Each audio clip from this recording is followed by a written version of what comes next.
Welcome, everyone. Welcome to our AI Winter. This is offered by the Data Science Institute of Vanderbilt University. I'm thrilled that you're here with us today. And in alphabetical order are the different presenters that we're going to be having as part of our AI workshop. Sharo Bell, who's our senior data scientist with us, also the director of the data science minor at Vanderbilt University, assistant professor of practice, computer science. Umang Chaudhry, who's a data scientist at the DSI. Myself, I'm Jesse Spencer Smith. I'm chief data scientist and interim director of the DSI, professor of the practice of computer science as well. And Miranda, I typed this. It's actually Miranda Shirk, but got married. But when I met her, she was Ozeltith. So my apologies for that, Miranda. Either one works. Excellent. Very good. A senior data scientist with the DSI. So we're going to be covering a lot in the next couple of days. We're going to be meeting. Spells, grade 4 by Miranda Goshel. We're going to be meeting from 11 a.m. to 2 p.m. Each day.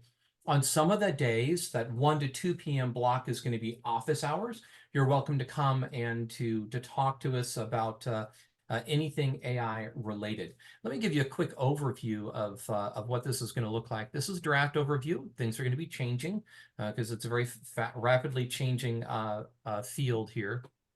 But today, you're going to have me, and I'm going to be talking about, I'm going to give you an introduction to AI models, transformer architectures. We have a really cool interactive visualization that you're going to be working with that I myself did not create, but I'll be showing you that. As part of this, we're going to regularly be going into what we call breakout rooms. An important part of all of this is that you participate in the breakout rooms and that you share your thoughts. So let me go ahead and pull up the breakout room so I can show you what that looks like. Give me a moment to find that. Wonderful. Let's see here. So this is what the breakout room form looks like. And I'll be sharing this with you as we get ready for the breakout rooms. In the breakout rooms, I'd ask you right now if you would like to, if you're faculty and you'd like to be in a breakout room with faculty, sometimes you do, go ahead and change your display name and just put, faculty dash, put your name there, and then that way it can put you all into the same room. If you're all part of a lab, if you're here with lab members and you would like to be in a room with your lab members, please put a single identifying name for your lab, prepend your name with that, and then we'll know when we create the breakout rooms to put you all into the same lab space. But beyond that, we're going to be doing this randomly. You're going to be in there with different folks. I'm going to ask you to do the following. And just remember that we're all learning or exploring, so some of us know a little bit more about models than others, but frankly, the landscape is changing so quickly, no one knows everything about the model. So share what you know, share what you're thinking. Please, when you go into the rooms especially, and also here, it's wonderful if you keep your video on. It really helps me understand if I'm going too fast. All of our presenters, it's really helpful to us. So if you're willing to have your video on, it's fantastic. It's a really nice way to help out people when they're teaching online. But when you go into the breakout rooms, please do make sure your video is definitely on then and that you are unmuted. When you go into the breakout rooms, I'm going to ask for somebody I'm going to ask you to share your screen. So as you're talking through what you're doing, share your screens. Elect somebody, ask someone to be responsible for recording what's happening in your room right here in this form. So you're going to have space here. So you're going to have questions and a space to actually share what you're doing in the room. What's going to happen is I'm going to be watching. The DS team is going to be watching as you're doing this, and we'll be able to respond. And when we come back, I'll be calling on people to share what you've learned in your rooms. Also, it's a great way to connect with other people. We've had really interesting research collaborations that come out of just being in the breakout rooms. So I hope that you will get a good use out of those. All right, so first of all, any questions about the breakout rooms from anyone?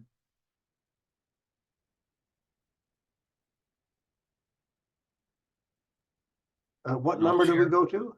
Please go. Oh, and I'll be actually assigning you to the rooms and then Okay. send you out to the rooms, so you'll be all set. Thank you. And Reed, thank you so much for actually asking, because I was going to share my hack, which is my T. And so what I'll do is, if I ask a question and I'm just going to sit here calmly and quietly until someone answers, and I'm going to give you time, you'll notice that I actually will have my T. So when I break this out, that means take your time, answer when you're ready, but we're going to have a little bit of quiet time until somebody feels ready to answer.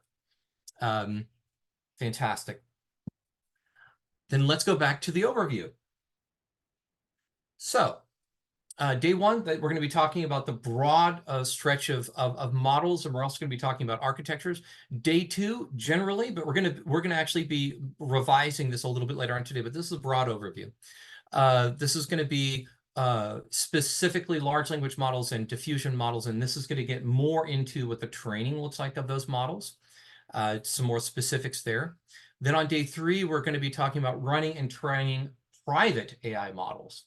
So we have a number of ways of securely using AI models. If you are at Vanderbilt University, we now have access to ChatGPT and GPT-4 through a secure instance. If you're at Vanderbilt University Medical Center, you have ChatGPT, and some folks have GPT-4 also in a private instance that is secure. Check with your security folks to see at what level of security that is, because it can vary. But you can also run your own models that you train yourself. And really over this holiday break, and there's been a number of important advancements in smaller models that you yourself can train with the appropriate compute. We're not talking about Google scale compute. We're talking about reasonable compute. And we're going to be talking about that on day three. Both running local models, training local models. Then day four is going to be all about building applications and also how to use our AI front end on the Vanderbilt University side. So in here, Charo pointed out quite rightly that we had said that we're going to be talking about some specifically about OpenAI and custom chat GPTs and things like that. So we're going to put those into those because we realized we left some of those out. Any questions about the outline of what we're going to be covering during this AI winter?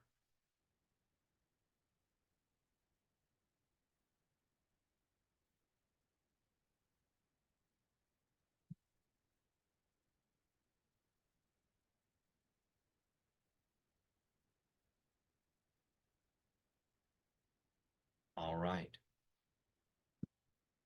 Then let's jump in.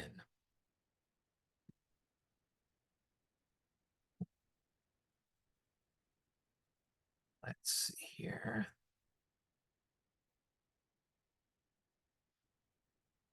And I like to share quite a few source materials, so it's going to take me a little bit to swap between. All right. So the meaning of AI has changed significantly over the years. Does anybody, did anybody think that it was funny when you heard that we were calling our AI winter session AI winter? So Reed, yeah, why?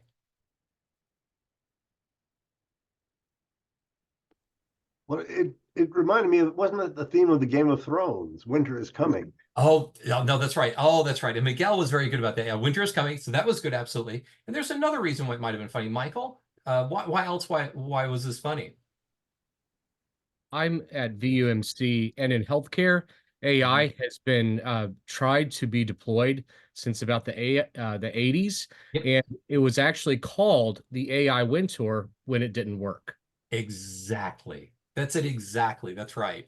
AI winter was when nobody wanted to talk about it anymore. Why? Because, a lot was promised, even from the 50s, a lot was promised, and we were just a few years away, and then things just didn't work. So all the way back when we were talking about general problem solver, and we could actually play specific games by writing a program to play a specific game, we started to call that AI. But it was very limited in what it could do, and it didn't generalize to other things. So again, we could solve one problem. We thought if we solved a problem, then other problems would follow, and they didn't. So then we started to talk about using AI based a little bit more on how human brains work, just to the level of a neuron, and that was the perceptron. That was interesting. You could actually set weights rather than programming it. You would set weights for activations, just like with a real neuron, you'd have activation if you had enough signal coming in. But also that didn't generalize very well. For one thing, there was really no way to program it. You had to set the weight, so that wasn't great. So another idea, maybe the way to get a useful computer that can solve general kinds of problems is to talk to experts. And so you actually interview experts, you actually build a rule-based system to actually have it solve problems for you. But again, this turned out not to generalize well. If you got it to solve one problem, you'd solve one problem, and even solving that one problem turned out to be brittle. Turns out experts often don't know how they reason and how they solve a problem. So, matter of fact, if I were to give you all mathematical problems to solve right now, even something as simple as like long division, but first I had you tell me how you did long division, and then I gave you the test, I would find that a fair percentage of you, up to upwards of 20 to 30% of you, actually were solving the problem in a different way than you thought you were.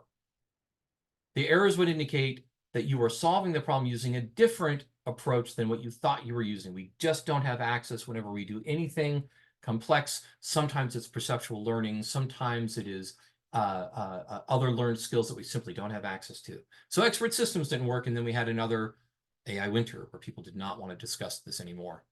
Neural nets.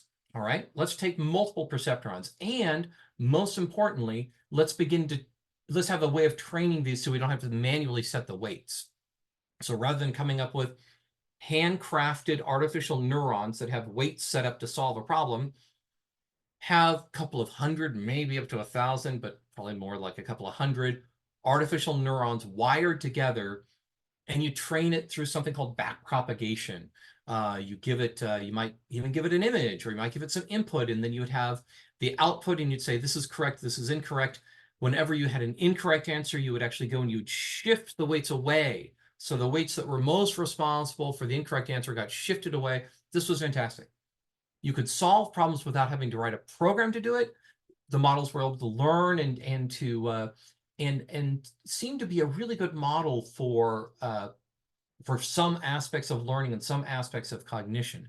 I did work with these in graduate school.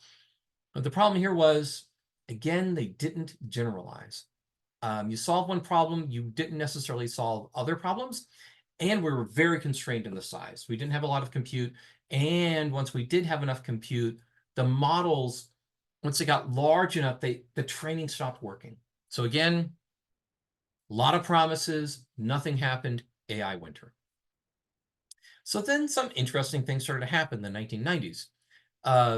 Models that started out as statistical learning models, such as regression models or logistic regression models, these turned out to be really useful for solving problems, so long as you had enough training data, and this was with structured data.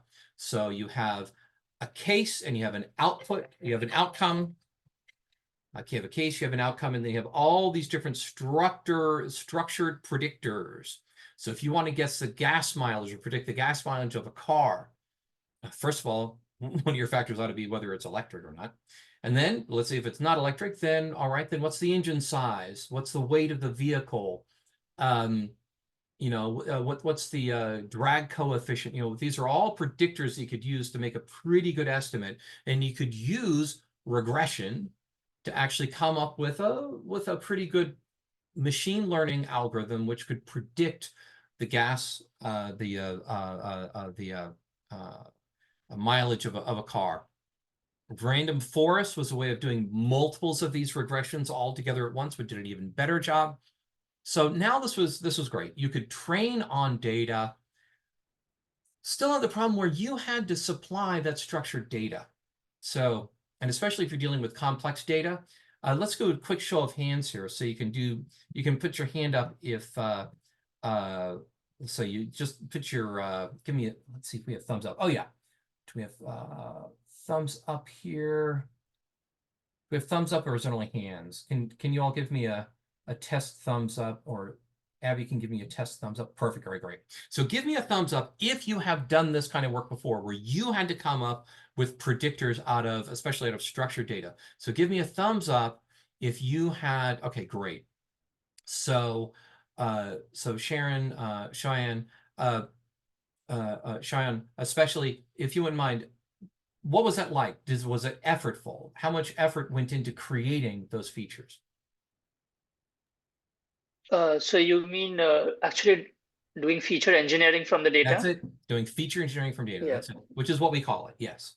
Yeah, I mean, I actually spent a good deal of time to do that before actually doing any machine learning at all, because I work with like time series data, which is extremely noisy. So gravitational wave signals, you have most of it is noise, and you have only very little part of the data is actually the real signal. And then to Right. extract the signal from the noise is very difficult. So a lot of thinking went into that first before doing any deep learning. Yep. Absolutely. So, and before doing any sort of machine learning. So this was the other problem. One, you had to create those features yourself. And especially if you wanted to deal with something like text, this turned out to be a real showstopper in some cases. You'd have to find a way to turn text into features. And so this is the earlier approaches to natural language processing. You'd use an approach called bag of words. You would try to get how many unique words or different words were in this text versus this other text. All sorts of really involved kinds of work, especially if you're dealing with unstructured data, to turn it into structured features that you could use. That was one problem. Second problem, once you solved one problem, you'd solved one problem. So if I built a machine learning algorithm which predicted the miles per gallon for a car, I could not then use that to predict other things about the car. It didn't translate over. It didn't learn about cars. It learned how to solve this one particular problem.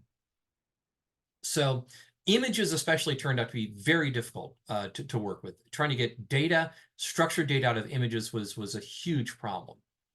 Then around 2010, a new type of neural architecture came around, a modification of what we were doing back in the 80s with neural nets, called convolutional neural nets. Convolutional neural nets borrowed even more from human biology, and actually was influenced by the V1 visual cortex, where you start with very wide data, sort of raw data, then you sort of force it down to be smaller, and then you can actually have multiple layers. So this is called now a deep network, not just a neural net, but a deep network, where those lower layers were meant to pick up simpler types of features and learn the features on its own. So fed enough data. So you have a cat and you have a picture of a cat, you have a label which says cat. Turns out that if you trained a deep neural net, a CNN, on millions of images, the model would form those features, lines, circles, surrounds, all the way up to things like cat-like features or house-like features or person-like features. So from very simple to much more complex. Couple of things. One, you wouldn't have to write those features yourself. It would learn the features. Two, once you solve that problem of training it on millions of images, it turned out that that model now was good for general purpose image tasks. So if I wanted to train it to do something else, I could do that with just a few examples. So one example that that I did live in front of an audience back in 2019, I took a pre-trained deep neural net that had been trained on images, and we had attendees at a data science conference that we had here at Vanderbilt, and I asked participants to allow me to take their pictures, and I marked people as faculty, graduate student, undergraduate, to see if the deep learning network, this convolutional, pre-trained convolutional neural net, could be further trained to differentiate between faculty, graduate students, and undergraduates. And had maybe about 60 of each, and it wasn't bad. So pre-trained deep neural net was able to do training and, just maybe about 45 minutes of training, and it was not bad. And even further, when I showed the mistakes to the audience, I didn't put the labels there, but I showed the mistakes to the audience and said, hey, you don't get to vote if you know this person, but you vote whether you think that this is a graduate student, undergraduate student, or faculty member. The audience made the same mistake. So think about what's happened here. You trained something on labels of images, and now you have this powerful pre-trained model that handles vision tasks. And with just a little bit of additional training, it can take this very difficult additional task on with very subtle clues for it to pick up on. And so now we actually had workable AI for the vision space, where you could pre-train a model and then have it solve other problems for you. So questions about this before we move into the current era? Questions about how we got to this point? Zoha. That was super interesting. And this may just be one of my misconceptions, but I remember that with CNNs, like on a theory basis, I guess, like for example, if you're training on letters, like you would assume that one layer is picking up on, let's say, like circles, and then the next layer is picking up on lines. But in reality, like that's not exactly what's happening, and it's a lot more messy, and kind of like like many people say that, oh, like I don't exactly understand what features this model is picking up on, Right. but it's doing something that's correct. So would you say like that's, I guess, a more accurate view of it's not as clean as, I guess, picking up on like features that we think are obvious? That's right. Well, and also, we think those features would be obvious, right? But they weren't optimal for the model. But you're absolutely right. When you actually inspect the CNNs and you look at the lower level, you do see shapes and other types of simpler features. And when you actually do the math and you add them up, you can actually see how the simpler features add up to more complex. But the features that it chose depend entirely on the training, right? Remember, these models, when they're first trained, you have random weights. So it doesn't know anything. So if you train it on images, or the training that you give it on the images are absolutely going to determine what those lower level features are and how they're built up to the higher level features. And you're right, it's pretty messy. Of course, human visual system is actually kind of messy too, not as clean as you might think.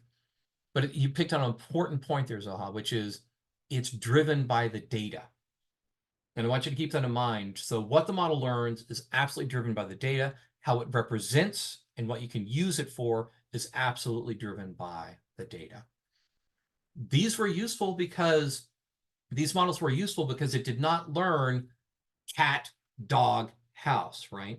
Instead, it learned lower level features, whatever they were, and use those to build up to those higher level representations. But you're right, not as clean as circle, surround. As a matter of fact, you train a model more on cars than anything else, and then like the lower level features turn out to be things like wheel-like structures and fender-like structures, and so those lower level features depend on what you train on. Shanika. Hi, thanks for this already very interesting and lots of learning. Did I understand correctly that you said that for these particular kinds of networks, you feed in data that is actually multiple types of data? So maybe like images as well as, I don't know, labels or time series that are potentially associated with these different categories. Is that right? And how does that get? How does it get put together? That is a great question. So in this case, so the state of the art around 2010 was only images and then labels for the images, not actually text. As a matter of fact, and thank you for the segue, they couldn't do text, right? And so at the same time that we were taking images and doing amazing things with images, we were completely at sea with text. So with text, we were still doing the feature engineering and not doing too well with that. So then the question is, can we do this with text and with textual information? So, and actually that was something that people have been trying to crack decades before then. And the idea was, okay, much like with the image where we labeled the image cat, dog, house, maybe with text, we need to label the text. This is a verb. Okay, well, all right, this is a gerund. It's a verb, but it's acting like a noun. Oh, and here are all the rules. Oh, it's only English. We got to do multiple language, So trying to label text was very, very difficult. So a couple of things happened around the same time. One, some work by Jeremy Howard on pre-training a network on text, just to see if you pre-trained on text and then you used it for another related text type task, could that work? And the answer is yes. So you could do pre-training of a network on text, and then it would generalize to other tasks. Then researchers with Google proposed an architecture called the transformer architecture. And what the transformer architecture did was gave you a different way of dealing with text. So that now, instead of just putting in a bag of words, where you take all the words and you just jumble them together, instead, now you left them in order. You left the signal intact. And now with attention, and you'll see this in just a little bit, the position mattered, and you're able to have the meaning of a particular word be colored by the other words in the phrase, attention. So you can actually mix the meaning. So you know that when I say the cat chased the mouse, well, boy, that means one thing. But they were playing cat and mouse games. Cat and mouse games, that could be a group of spies, right? Or it could be, that's a very different type of a meaning. So context there drives what the meaning of the different words are. That's what attention gave you. And finally, and this is critical, we realized that you didn't have to label everything. With transformers, you have a powerful general purpose learner. And so if you could come up with a task that did not require labeling, then maybe the network could learn everything it needed to know about the language. So here's the trick. If you have a sentence or paragraph or page of text, you can hide one of those words. It's called masking. And you can ask the network to guess the missing word. Then we do the same thing that we did back in the 80s with backpropagation, all right? Guess the missing word. If you get it wrong, I'm going to shift all of the weights away from that wrong guess, and we're going to keep on doing that again and again and again until you begin guessing the right word. So this is called self-supervised learning. So rather than having a picture of a cat labeled cat, now you give it text, but you mask one or more of the words and have the model guess what the missing word is. So those three things: transfer learning, transformer architecture, and self-supervised learning. This made the difference, which is where we are now with these very powerful models that have very broad capabilities that have been pre-trained on that very simple task of fill in the missing word. And what you're going to see is that everything comes from this idea. With the transformer architecture comes everything that has followed since, with ChatGPT, GPT-4, Claude, all the different models that you have. And then Shanika, we're going to get to the multimodal. because you'll need to see a little bit more of the architecture and understand how that works, but that also leads directly to that idea as well. So again, transformer architecture, transfer learning, and self-supervised learning. So before we move on, what questions or comments do you have about AI, where we've come from and where we are now? Yes. And is it to Ulal? Yeah, I just had a question regarding, so these transformer data, they can be applied to any kinds of, primarily they are applied to text, but they be applied to an N series type of data or images, and what kinds of results can we or capabilities can we expect from that? Well, let me recast how to think about transfers. We did text first, right? But really, it's just learning a sequence of symbols. So text has to be turned, you're going to see this in just a little bit. The text has to be turned into numbers. We'll see how that happens. But first of all, it can be any language. So it's not just English. It could learn any language. And second of all, think about the things that could be, phrased as a sequence of symbols. Think about images, for example. You could, if you wanted to, encode an image just by taking a block of the image and taking all those numbers, then the next block, then the next block, then the next block. Well, that turns an image into a long sequence of numbers, right? So an image could be a sequence of symbols. Time series could be sequence of symbols. Sounds are sequences of symbols. Gravity waves, DNA, protein sequences, all of these can be encoded as a sequence of symbols. Once you have that, and once you realize that transformers can learn any sequence of symbols that you give it with enough training, and remember, it doesn't have to be labeled, use self-supervised learning, leave out the middle, leave out some of the peptides, from the longer, whatever you want to, however you want to think about it, mask some of the sound. And so you leave out one or more of the, right? Well, you all know that I said words, right? Well, I masked it. You all knew what it was. Model could be trained in the same way. So, but note that in those instances, each of those is a single modality. So this is training each of those models in its own modality. So the question still arises, how do you train on a multimodal? And we'll get to that. Other questions?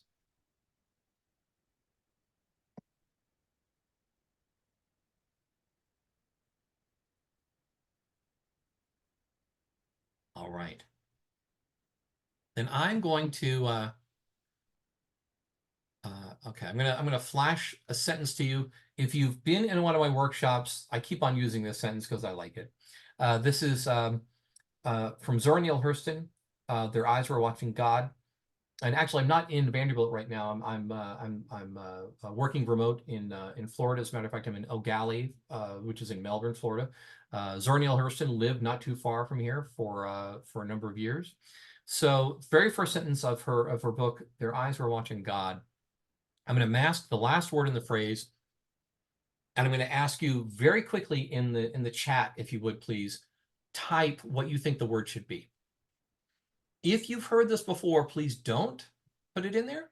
But if this is new to you, give me your very first instance. As a matter of fact, wrong answers are more useful. I'm trying to probe your network, your deep neural net, before it has a chance to fully process, okay? So as quick as you can. So we good? Quick as you can, answer. I will give you another shot at it.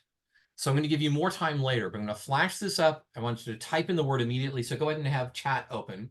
If you don't have it all open right now, I'll give you a moment. Go ahead and open up chat. Get ready to enter it in. You good? Okay. Ships at a distance have every man's wish on blank. Answers. Let's see what we have here.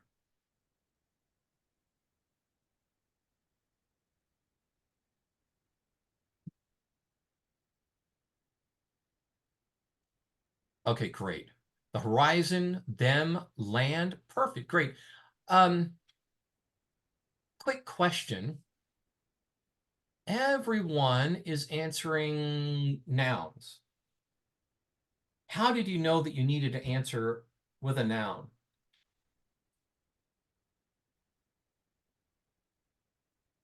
First of all, was it a conscious decision? Sai. Yeah, it's basically for the context, the sentence formation, and based on that, we could understand that we should place that as a noun. Great. Absolutely. Ships at a distance have every man's wish on. It's a prepositional phrase. Excellent. So in order to get even in a neighborhood, we have to know that it's a noun, which means we need to learn about sentence structure, parts of speech. And we have horizons, sail. Let's see what else we have. All of these things have to do with ships. So, and with something in this, so all of these had to do with the ships or with the land around it. How did you know that you needed to have something that was in that same kind of area?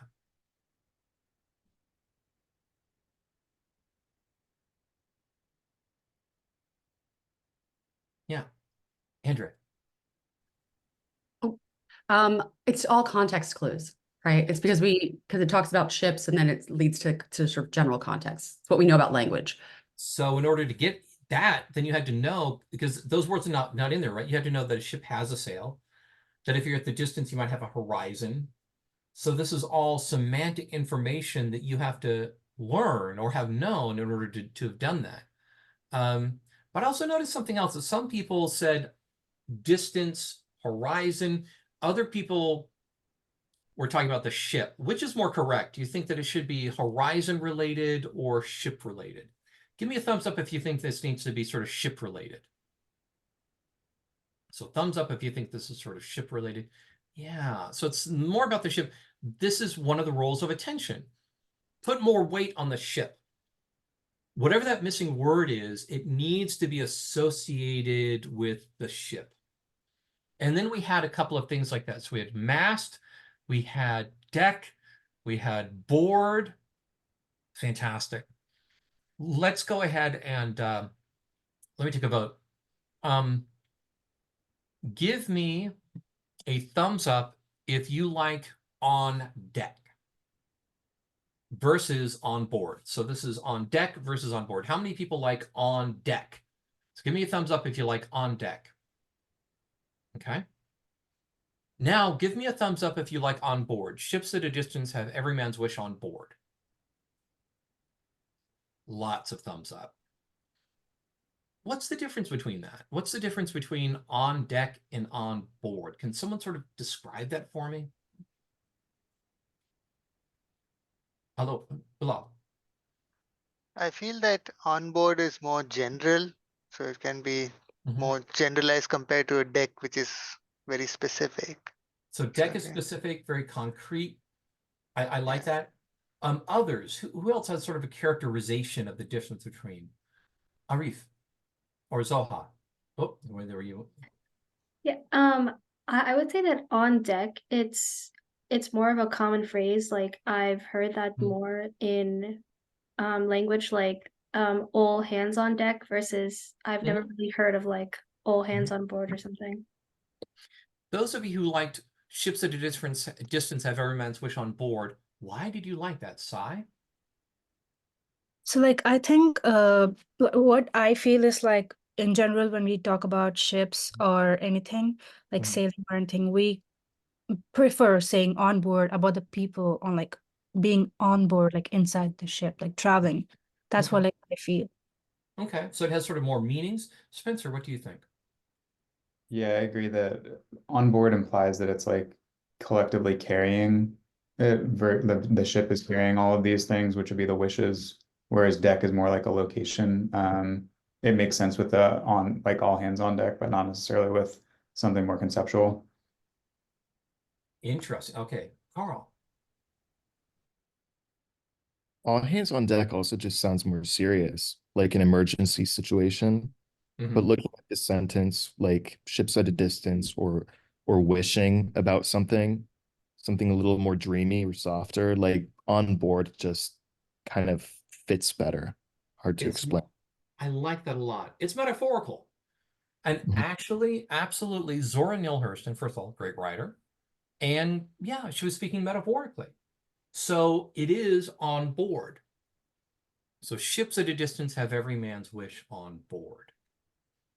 So think about everything that we had to learn in order to get this right. We had to learn the rules of English, the parts of speech. We had to learn what the difference was between nouns and adverbs and verbs, and so all that needed to be learned. Then we needed to learn the semantics, so we had to learn enough and to know enough about ships and horizons, and to even be in the neighborhood. Noun only narrows it down so much. Then we also had to learn about what part of the sentence to pay attention to, given this particular sentence, what part to pay attention to. And then we had to even learn things like style of writing. What's more metaphorical? Is this writing metaphorical? If so, how do you write metaphorically? Transformers are very powerful general purpose learners. Given a large enough network, given enough training, it can and will learn all of those types of representations on its way to learning how to fill in the blank. So imagine this sentence now multiplied by millions, more, tens of millions, hundreds of millions. And the model learns a great deal about the world, about the semantics. What's written about it has to represent in a way so it can actually use later. So in addition to learning a great deal, now it has fantastic representations that you can use in multiples of ways.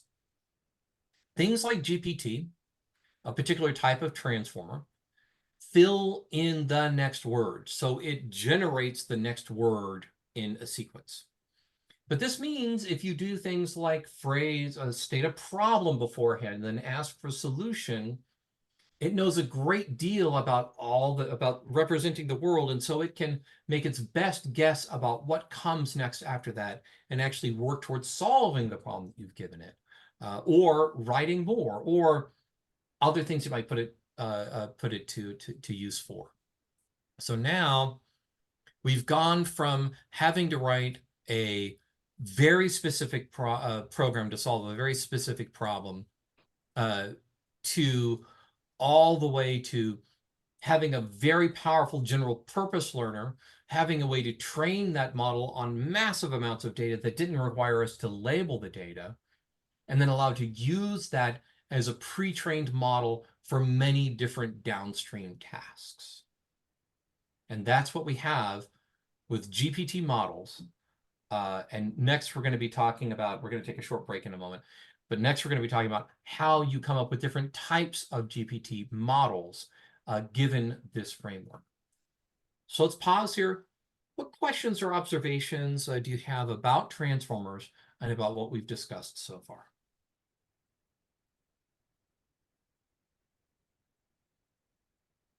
Yes, Roy.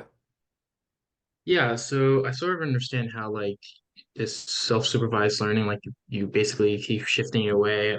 But what happens when, it just so happens that there's this very specific problem when you mask a certain word and it's particularly like out of the ordinary. Like how can it respond to that if you've already trained it to, respond to the most general or popular response? Ooh. Remember though, it's if you have a very simple model, then it's not gonna be able to do very well, right? But remember that it's not just, it's not, when I say the most likely next, don't be fooled. This is not your first and second semester probability. This is immense dimensionality, immensely rich representations. So it's not based on what it saw before in that particular phrase and then what went next given that particular phrase. Instead, it's anything you would care to represent, and then using the full representation and the full knowledge of what it has, then guessing what would be a plausible additional word. So would it work if you gave it phrases for phrase-based passwords? So one of the most famous one that's come from XKCD, when he was the author of XKCD, was trying to teach people how to choose good passwords, and he did correct horse battery. Three words that have nothing to do with one another. The model's not going to do very well at all if you give it a passphrase like that has no meaning whatsoever. It's going to do terrible at it because there's no meaning there, right? There's no context to be gained from that. And those types of things, it's not going to be able to do very well. But the minute that you put some semantics in there, some rules, now it's going to do much better. And you're going to be surprised by what it can do, because it has a great deal of knowledge about the world and about writing and about meaning. And so we'll at least be in the neighborhood, even if it's not exactly what you were going after. Does that answer your question, Roy? Yep, that does. Thank you. Absolutely. Other questions? Yes. I just wanted to get your thoughts on how well do you think these transformers will perform in terms of actually understanding mathematical logic or problem solving? Like you give it a problem and let it able to give the answer, like from a mathematical logic perspective. That's a really good question. And it turns out that, yes, Miranda, there's a math-based LLM. So one of the problems, and this is an interesting problem, and we'll be getting into that today, is that the representations of numbers in these is not, in the original models is not great. We went whole hog with the idea that everything was self-supervised, right? So we threw numbers at it and we said, represent the numbers however you want to, and then maybe you'll learn, But if you give it like a long integer, it would break it up into different parts. It wouldn't treat it as a single integer. And so it can't do basic math all that well, the original GPT models, but there are ways to represent those numbers better. And so when you do that, then it actually is very good at math. And it turns out it's very, very good at theorem proving.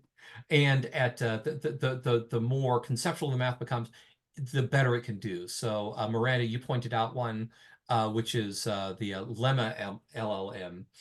Can you mention something about that, Miranda? Oh yes, so it is I believe it's by the people that made Llama, so the name makes me laugh because it's called Lemma. But it is based off of Llama, which is a LLM that you can use locally, very similar to ChatGPT if you're familiar with that. But I believe they trained it on mathematical thinking and reasoning. So they have a pretty neat paper out if you want to follow that. Exactly. And so that's a great example of what models can do if you give them additional training. So in this case, the overall model was all right with some mathematical problems, not great with mathematical proofs. But once you begin to train it, and you can imagine this, here is the first part of a proof, but then you leave out one, the next part of the proof. In order to actually get that next part of the proof, you're going to need to have good representation about what was being used in that previous part of the proof. Oh, they were using Zorn's lemma here. All right, so that means that this next part is probably going to be involved in the following. So it learns it has to represent mathematical reasoning, mathematical concepts. So it can learn a powerful general purpose learner. But this is where that specialized training comes in. So the original Llama, which you can train, you can even train if you have a Mac M1, you can train it there. If you have some resources on Acre, and we'll be talking about this day 3, you can actually train these models further on your own. It can gain specialized learning, like mathematical proofs. Umang, you've been working with training a model on a language that it didn't know very well. Can you mention a little bit about what that project is? Oh, and we may have Umang is traveling, so he may be in a dead spot. I'll ask him to do that a little bit later. All right. So What we're going to do next is we're going to be getting into the architecture of models, and actually what happens with the models. I'm going to give you first a broad overview of what's happening with the models and the different types of models that we have. And then we're going to get into an interactive visualization of models. But what I'd like to do first is go ahead and take about a 9-minute break. We'll start up right at the top of the hour.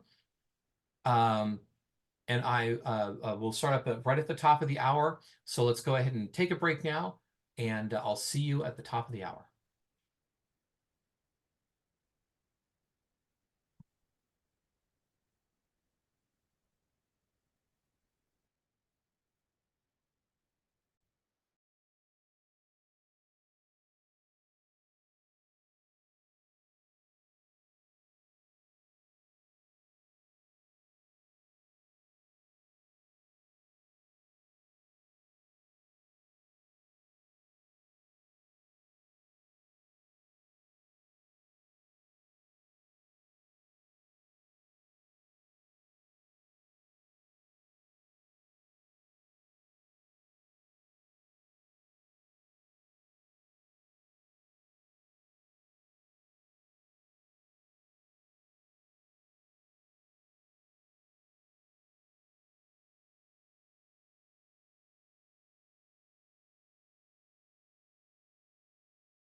Welcome back, everybody.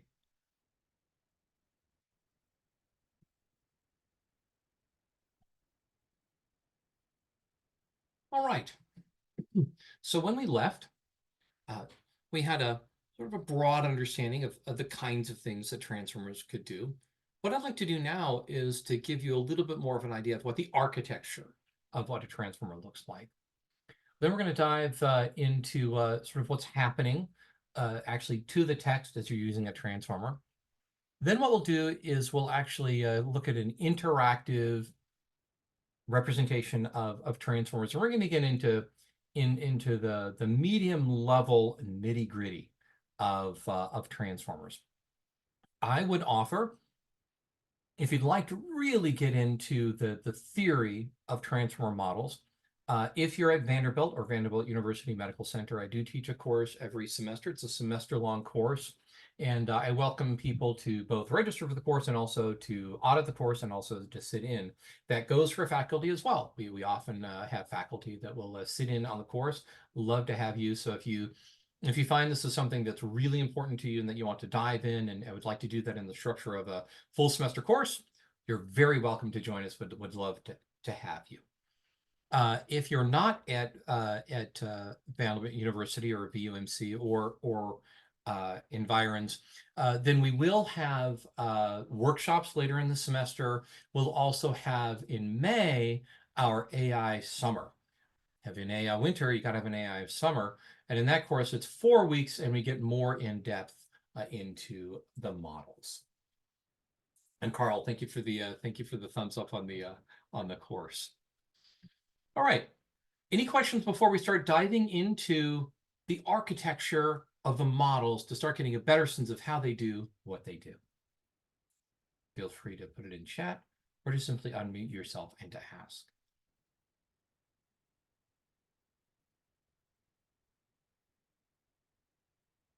All right. Here's a visual representation of a transformer. So the original transformer was more complex. This was the original transformer. And I'm not going to talk too much about this. If there are questions, I might return to it. But I'm going to talk to a simpler version, which is what you have with GPT. ChatGPT its architecture is very close to this. So you might have caught that I said before that words need to be turned into numbers. Deep neural nets deal only with numbers. So even though you might give it an image, it has to be put into numbers first. If you give it text, it needs to be put into numbers first. So what happens? Well, you can, one way to get started with this is you identify words with numbers. And this actually turns out to be your first decision point, because if you want to come up with a different number for every word, you're immediately going to run into problems, right? Anybody have an idea what the sort of working vocabulary of a person might be? About how many words?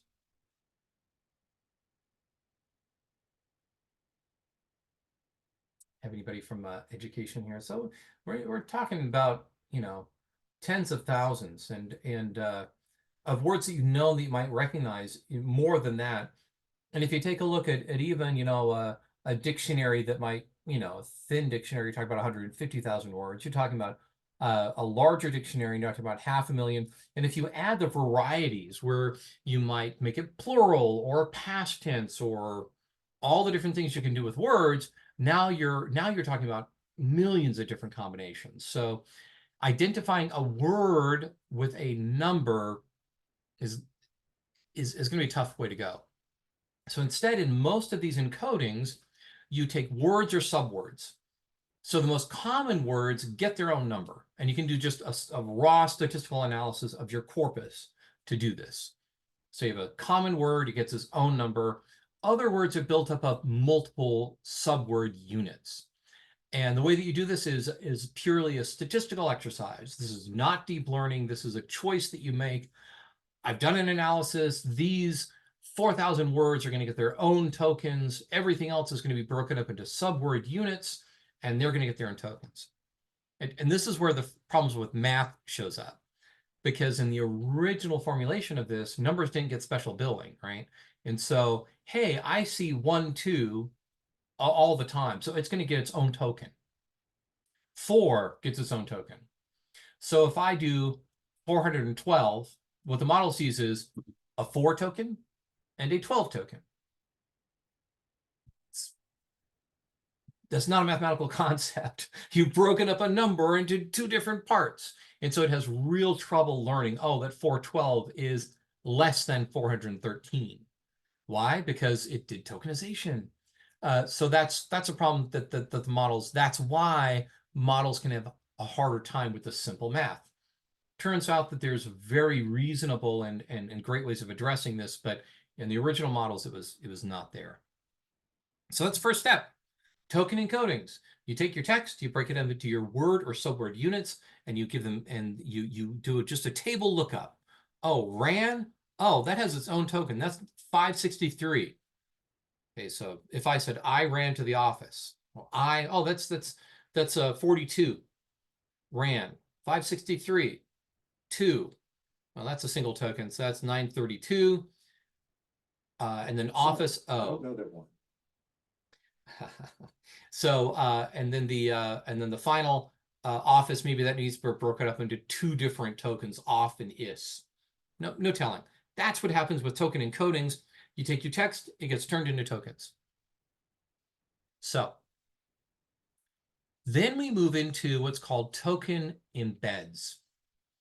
Now we need to make a leap, an intellectual leap. Has anybody here done early work in natural language processing with word embeddings?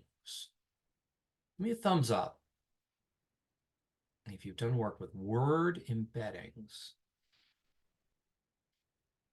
Okay. Efrat, would you mind, can I ask you, can you describe a little bit of what that was, what that means to you? And if you don't want to, that's fine. What kind of work did you do with word embeddings?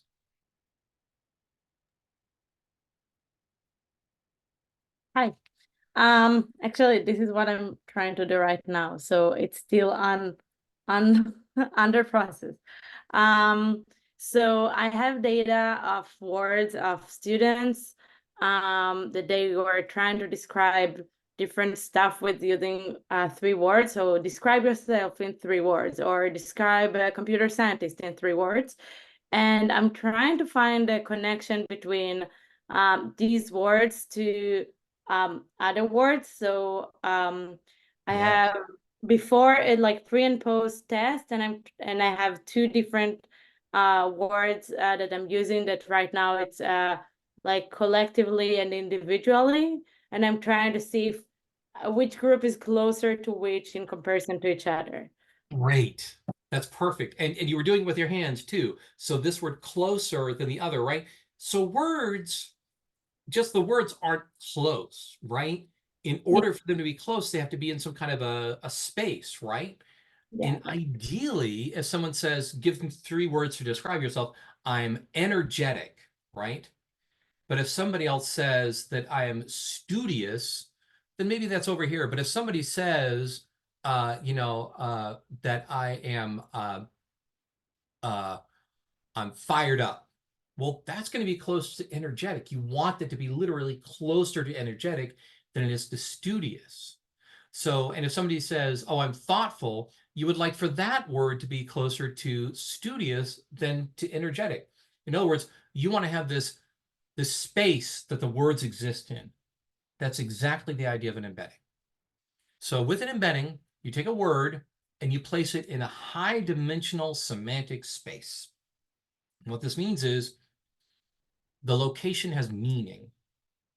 As a matter of fact, this was one of the early things that was done to try to turn text into meaningful numbers. So let me try this. Let's say that I have a location here for the word king. Okay, so king is right here. Now I have man over here. And they're both in a space and they're represented as vectors, because if you're in a three-dimensional space, 3 numbers explain exactly where you are in the space. Well, let's say that you're in 1,000 dimensions. All right, I can't visualize it, but if you have 1,000 dimensions, that means a vector of 1,000 numbers is going to describe exactly where you are in that space. And you can do math on these. So I'm going to subtract one from the other, and I'm just going to do pairwise subtraction. So if I take king and I subtract the vector from man, what do I get? What word do you suppose that's close to? Royalty. Ooh, that's great, right? So it's non-gender specific, right? Regent, royalty, something. So that's where you are here. Okay, great. Now, woman is over here. I'm going to add woman to that, just pairwise. I'm over here. What word is close to me here? So queen. Now queen. Exactly. So the semantic space is a high-dimensional representation that has meaning. The locations have meaning, interpretation. They're words and they cluster together based on how close they are. So Ephra, this would be, you know, for you, for example, that'd be ideal, right? You know, so you'd actually want to have those, you know, the description, even though the words may not be exactly the same, if they mean about the same thing, you'd love for them to be close together. That's a token embed. The fact is, the first token embeds, they could be random. It's just like first guess, first shot, doesn't have to be very good. But the point is, every token, which remember is a word or a subword, is embedded in the space. So you identify a vector with each token. You put it into a space. This is called embedding. Does this make sense? Any questions about what I mean when I say embedding?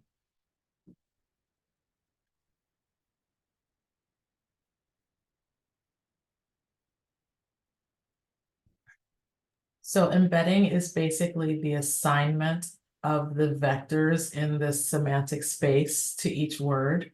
Yep, exactly. And to be very specific, each token, right?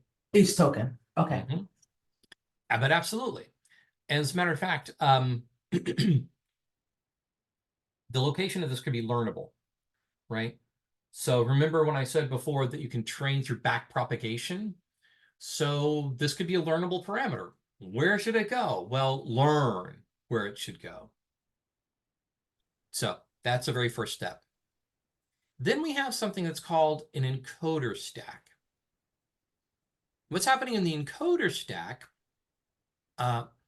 each one of these is a replication of the same thing. It is attention combined with what's called a feed-forward network.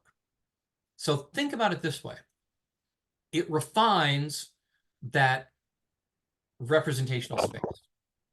It moves those words around a little bit. It shifts them in that space, and so they get closer to their proper place. So think about, they were playing cat and mouse games versus the cat chased the mouse. So in the cat chased the mouse, that's probably pretty close to cat, right?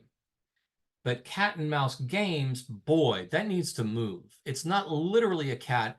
It needs to move and be influenced by cat and mouse games, right? So now, if it's going to move, that representation needs to move to more things like where you might find hide and seek or spying or spycraft. You want that embedding, that point where it is to move closer to that location and away from the cat meow cat. So that's what's happening with each of those encoder stacks. It combines the representation of a particular token, it's embedding based on all the other tokens which are in that sequence. And here's the amazing thing. in essence, it is doing an averaging of the different words in the sentence. More weight to some, less weight to others.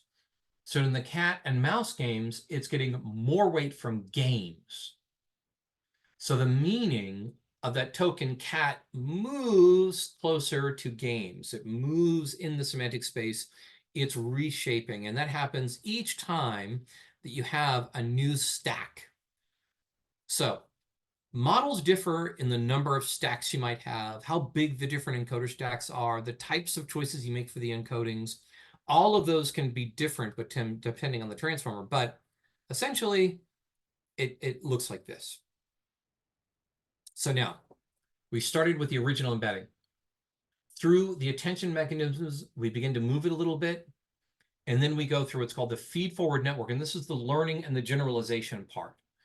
So, and we'll look more at this architecture in a minute, but know within each of these encoder stacks, it is again being re-represented and moved, and you have a new representation. The old representation comes in, a newer, updated, improved representation comes out.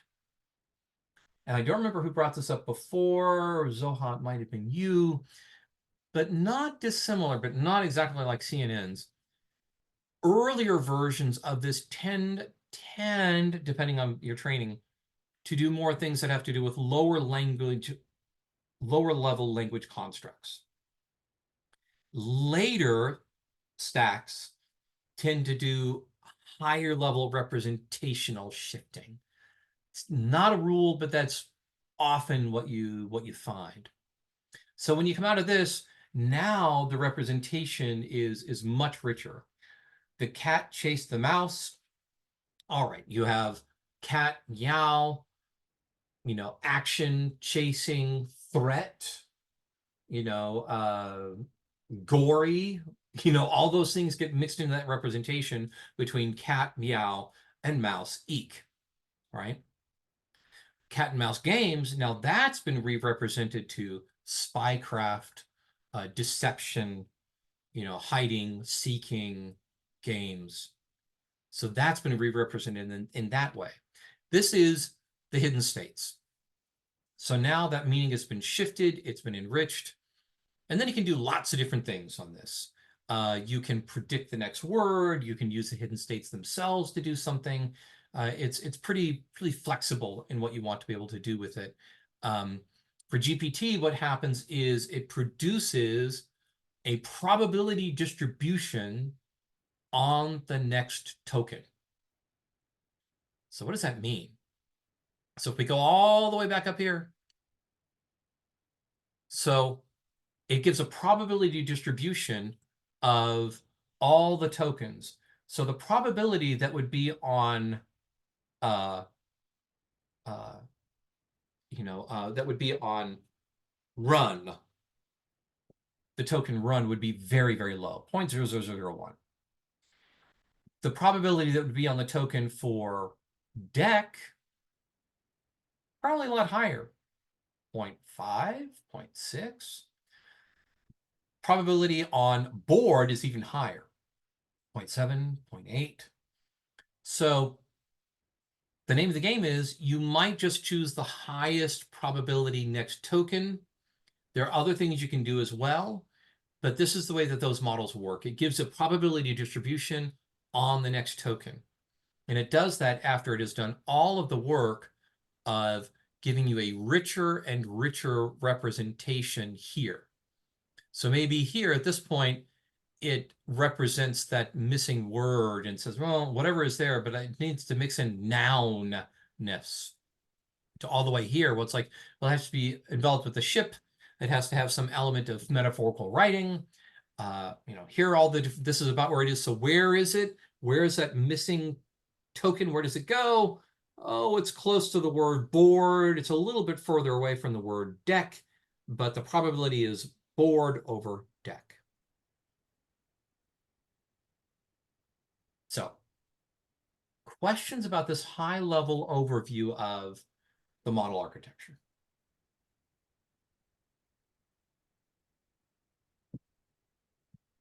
Could you go over how the encoder stack work? I just was a bit confused about that part. Oh yeah. No, and actually we're going to dive into that. So because it's definitely hidden here, right?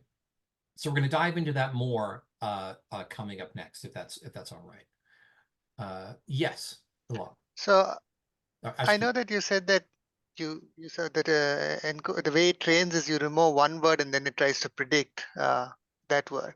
Yeah. Is it also the case where it removes one sentence and tries to predict and trains on that, or it's only word? Like based on the higher level representation of the higher encoder stacks, does it do something like that or no? Actually, with the original GPT, it masked about 15% of the words. Okay. So, but how much you mask depends on what you're training it on. If you're training this on images, you need to remove a lot more, like 60%, because there's so much redundant information in images. Protein sequences would be something yet again. If you're training it on on video, you have to remove most. You have to remove like 90% because there's so much redundant information in video signal. So it depends on how much you do, but you probably would almost always what happens is it's missing at random. It turns out if you mask things in a pattern, it doesn't learn as well. Okay. It needs to be random. Okay. Yeah. But very much those are things that were discovered, right? 15%, 20%, 30%. And these are all again parameters that you need to tune. Hyperparameters, that's right, that you need to choose, exactly. Shengwen and then Laura. Yes.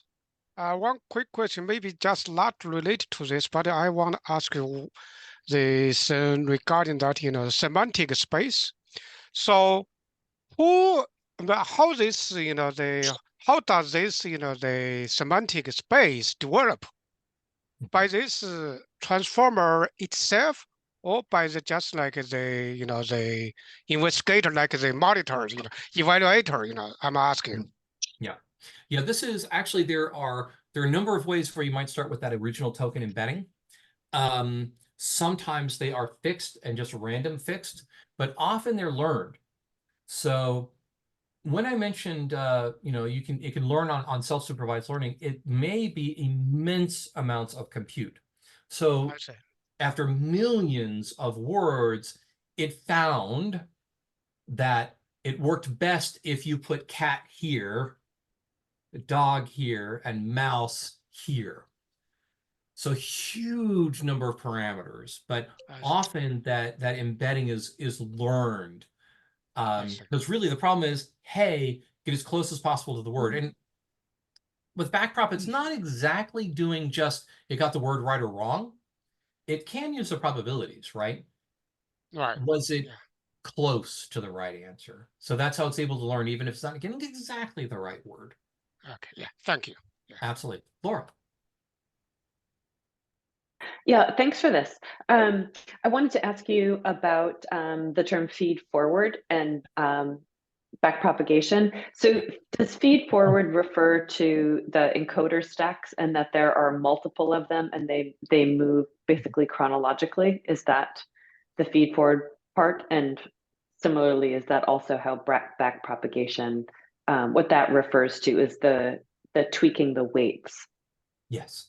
Actually, that's a very good way of a very good intuition for that. Feed forward, broadly speaking, yes means that you're moving forward, and that's an inference, right? So you're running forward, you're running the model, and it's coming up with producing a probability distribution on the next token.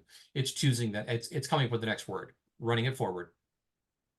Feed forward net also refers to a particular type of architecture, which is really just a couple of different layers that have weights in them.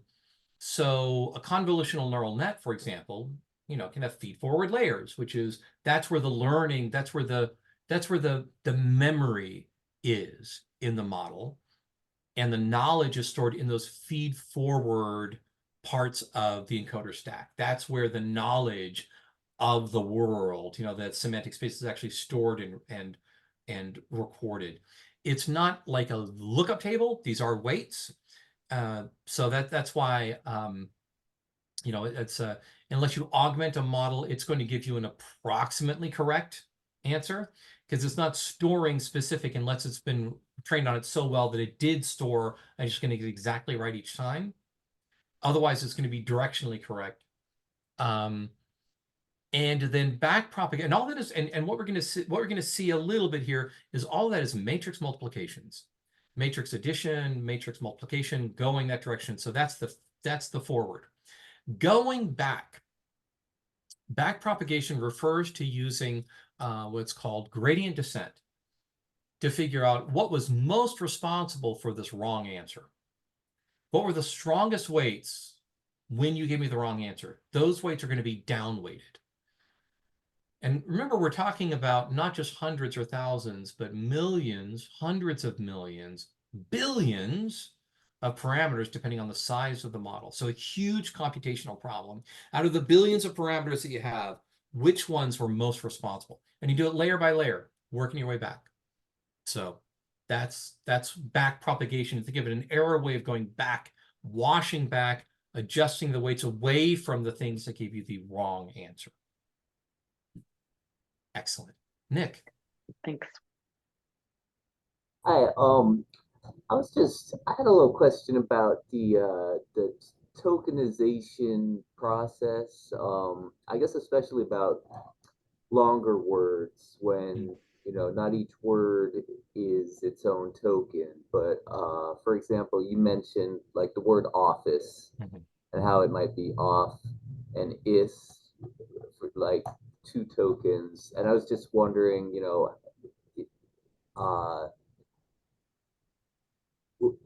how does it separate the concept of an office from, when it's using just the word like off or a word like ice, and like how does that all work? So there's a connection symbol. Often that's often the way that this is solved, saying, hey, the token that comes after this one belongs with this one, right? So it ties them together, says office. So I don't mean off as in, get off of the table or use the product off. Instead, it's tied to the is. So keep them together when you write, they belong together. So that's usually how it's tied together. Think about how much rests on that, though. It's harder to learn things when it's represented. It's harder to learn a unitary concept when it's represented by this word that has many different tokens. So if I have office as a single token, it's going to be easier to learn the properties of the office versus when I have the 2 different tokens. Now I have to learn, oh, by the way, I need to have one right after the other one. And then when those 2 things are together, then it's a much different thing than off or is, which isn't really a thing, right? So one of the problems with with a chat GPT that you can run now versus GPT-4 is ChatGPT is not great with non-English languages. It's okay with some, terrible with others. Arabic, it's really bad. Why? Because the tokenization is crummy. The tokenization that they chose for Arabic is just not very good. And so it takes almost 8 times the number of tokens to represent the same word if it has to be in Arabic versus English. So now the model has to learn how these 8 different tokens hang together. Whereas if you were in English, it got its own token. So it's able to learn better on English, represent things better on English versus, boy, these 8 tokens having hang together. Plus, it takes compute to do more tokens. So other languages take up more space, more compute, longer. So that's why it's so important when you're first designing one of these, or if you're choosing one of these, to choose one that has a good tokenization scheme for the languages that you're interested in. Thank you. Excellent. Other questions?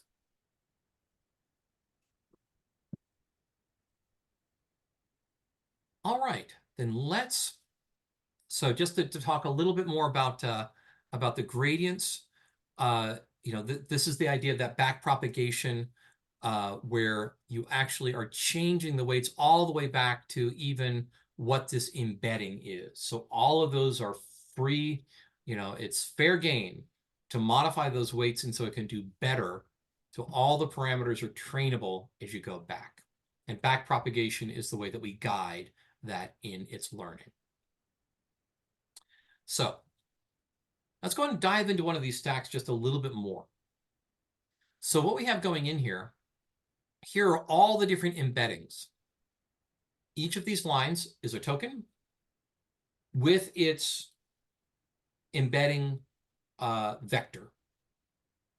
They all go into here, and this is what's called multi-head self-attention. Let's talk about self-attention first. Self-attention is the idea that you're blending, you're actually doing math and averaging, a weighted average, the different vectors which are part of the different tokens which make up the sentence or the paragraph or the page that you've put in. Multi-head attention allows the model to have multiple attention heads. So maybe one head learns to attend more to parts of speech. Another head might learn a little bit more and deal more with semantics. But both of these are in there and are representing and mixing the meanings based on what the model has learned to attend to, what the multi-head attention has learned to attend to. So multi-head attention, it's all parameters. It's all matrix multiplications. It gets trained through back propagation, which words to mix depending on the context. Then you have feed forward. And feed forward in this context, Laura, means specifically a multi-layer network that is fully connected and this is where the learning goes. And then what you get out is same number of tokens, but now with a revised representation. And then that feeds forward. Any questions about this?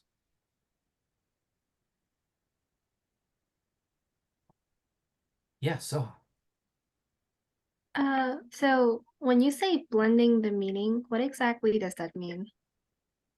So we're going to see this more in just a little bit, but take our example of the cat chased the mouse and the cat and mouse games.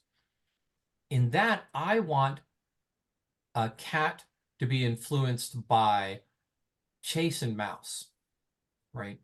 So action and mouse. So animalistic, chase, action.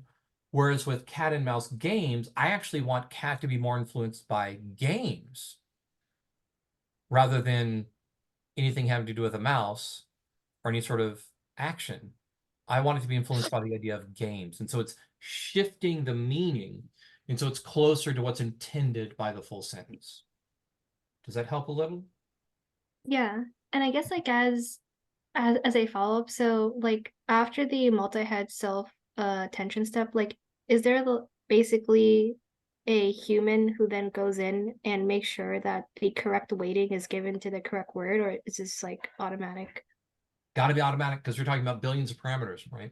It's way too big. And this is one of the things that's really different. I'm glad you brought this up. Different from previous approaches.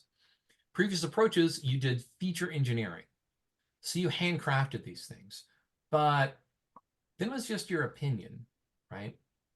So now, because we have self-supervised learning and we have back propagation, now what you have is the model learning directly from that source material. So how do you know that it was right? Well, did it work? Did it come up with a better prediction of the missing words than before? If it's doing a better and better job of predicting the missing words, it's better. That's how we define better. That's the objective function.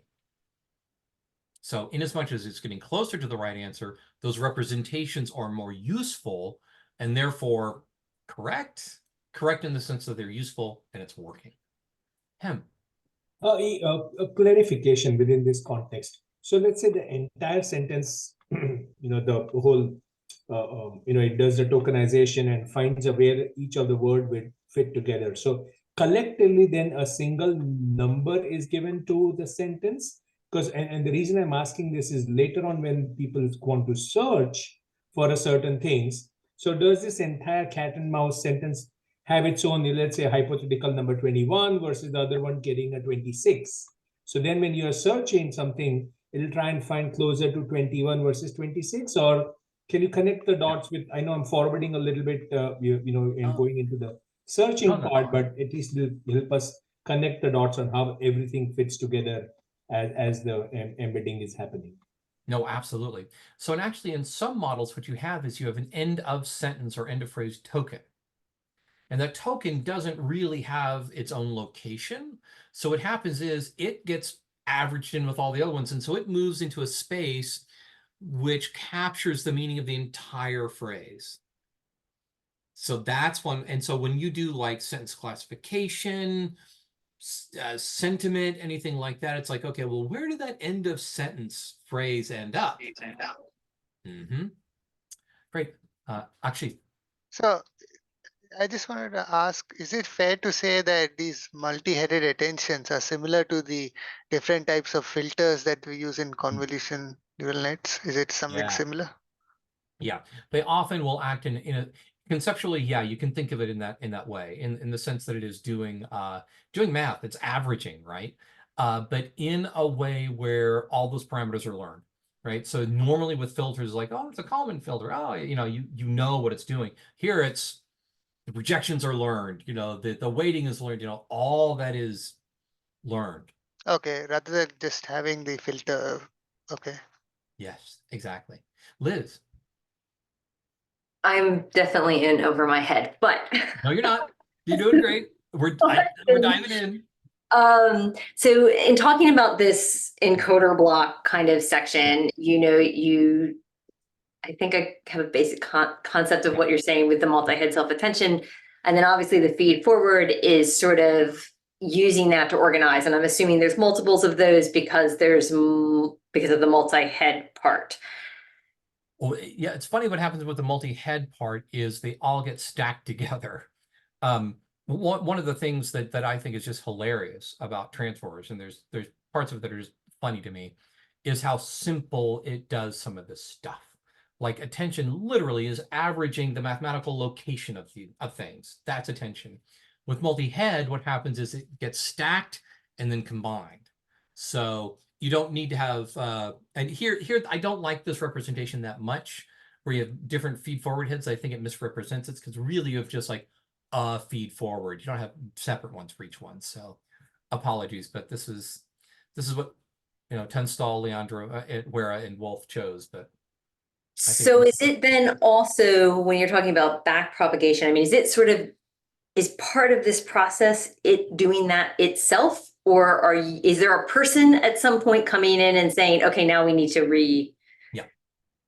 So the backpropagation only happens when you're first training up the model, right? So in all the uses that you have, unless you're doing additional training of the model, you're not doing backprop. It's very expensive to do. That's when you need to have the significant compute to be able to additionally train these models. So just keep that in mind. With that, really what you're watching is what's called the error. Charo, would you want to mention just a little bit, what it's like kind of training these models and what you're looking at when you're training the models? Sure. So usually when you're training models, you're looking at the output of the model as compared to what you want the actual output to be, so the target. And so as you're training, you can compute this value over your entire training set. And so generally you're looking for that type of value called the loss to decrease, meaning that your model is getting better and better. There are particular methodologies about this regarding like a training error versus a validation error and how you need those to interact. But generally you're looking for those things to generally decrease over time so you know that your model is becoming closer and closer and better while trained. Hope that was the question that was asked. Does that help, Liz, a little bit to sort of get an idea? Yeah, and it's important to keep in mind training happens like, especially for the larger models. That's why it's OpenAI, Microsoft, Google that trains the largest models. And we're going to see exactly what large looks like in just a little bit. But that's because it's so computationally expensive. It's been very difficult to do that. One of the really exciting things is Apple, day before yesterday, released a new multimodal model, that was actually trained. It was trained on a multimodal model trained on machinery that we own, not on our machinery of the type that we own at Vanderbilt, which means we could have trained that model, right? So yeah, it trained for quite some time, but we could have done it too. So models started huge. We're finding now ways to have smaller models that have equivalent capabilities without having to train huge models. Let's talk a little bit more about the self-attention, just to give you a little bit more of a flavor of it, and then we're going to move on to a deeper dive into the architecture here. So time flies like an arrow versus fruit flies like a banana. So in this case, flies, well, that's going to be more noun-like, right? And so you're going to notice here that when after a self-attention, we've averaged it a little bit with arrow. So it has some of the arrowness in here, a little bit of time in here as well. So flies is more like soars.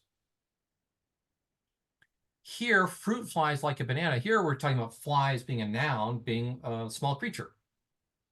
So in this case, it's going to be informed by banana because it's both noun and also it's related to what it's liking, a little bit of fruit as well. So now this is closer to insect. So same initial embedding, because the word flies has its embedding. It goes only in one place. But now, as you begin to do self-attention, now that begins to diverge, right? Flies in the second sentence ends up over here. Flies in the first sentence ends up over here. Yes, Shanika. Correct me if I'm wrong, but part of the distinction between these two example phrases is that flies and like are interchanging their parts of speech. Whereas in one case, flies is a noun and like is the verb. And in the other case, flies is the verb and like is the noun. Where in the model does that get sort of encoded or addressed or thought about? Mm-hmm. And that is that self-attention mechanism. That's so in the what exactly? What do you attend to? What do you average together? So how do you move it so it's more like a noun? You average it with the other nouns, or with the other important nouns. If it's a verb, you average it with the other parts of the sentence that are important for that representation. How far do you move it? Where do you move it? All that is self-attention. So we don't, at least with the current models, do any sort of constraining to say there can only be one word that's going to take the verb position, right, or something along the like sentence structure. Right. Okay. And because that was the original approach, right? Years and years ago, that's absolutely what we tried to do. You tag the parts of speech and then you try to get it to work, and it never generalized. Plus, it was almost all English. So how do you get something which is multilingual, or how do you deal with languages like German where you know what and where things are happening, but you don't know what happened until you get to the verb at the end. It's like it's very different from English, right? So if you allow the model itself to learn, you're going to be much better off. How does it learn? Self-attention. Self-attention turned out to be the key part of this, so it could actually learn its own representations. Great. So I'm going to talk just I might skip over that. Well, and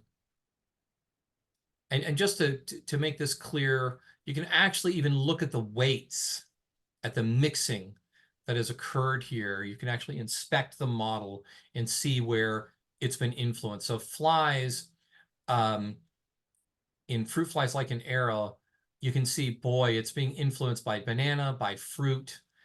It's a very different thing than the representation if you have flies, time flies like an arrow, where the most of the weight is from arrow.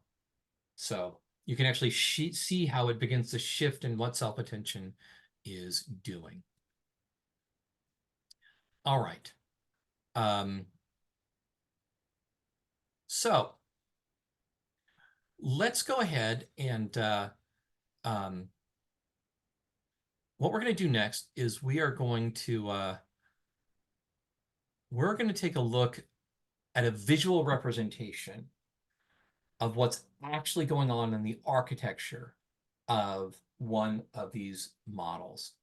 So I'm going to pull this up. I'm going to share in the chat as well, and we're going to do and we're going to dive in and take a look at the architecture. But I want to finish up with our broad discussion of these models first and do a breakout room. So we've talked about the different ways that you can use these models, right? So you have models that have been pre-trained and are very good at solving problems that are multilingual. We've talked a little bit about multimodal models, or models that work in different domains like images versus audio. There also exist multimodal models that can work in multiple modalities. And let's go and take a look and see if you can guess one way to do this. There are going to be other ways we're going to talk about, but looking just at this model right here, and I might back up just a little bit right here. What would be one way that I could maybe make this model multimodal?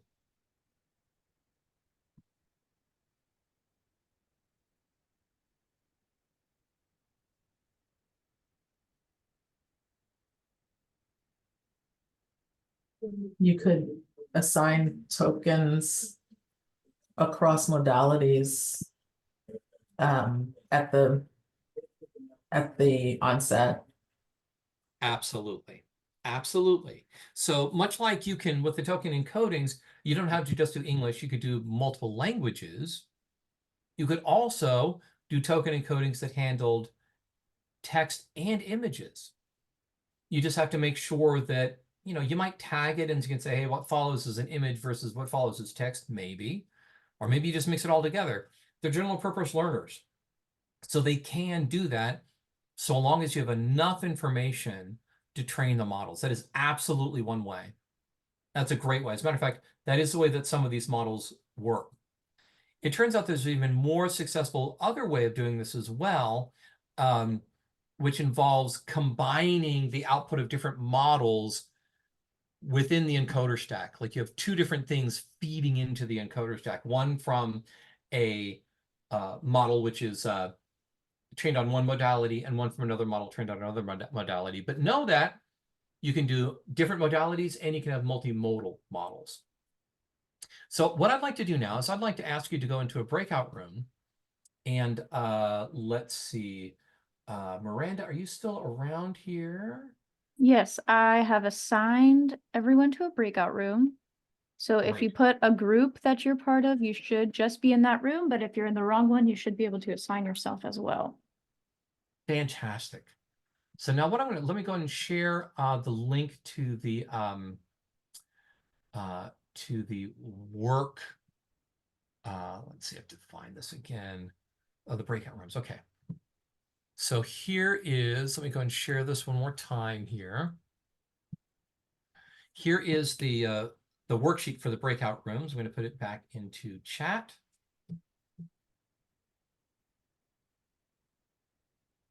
So here's the link to the Google Doc.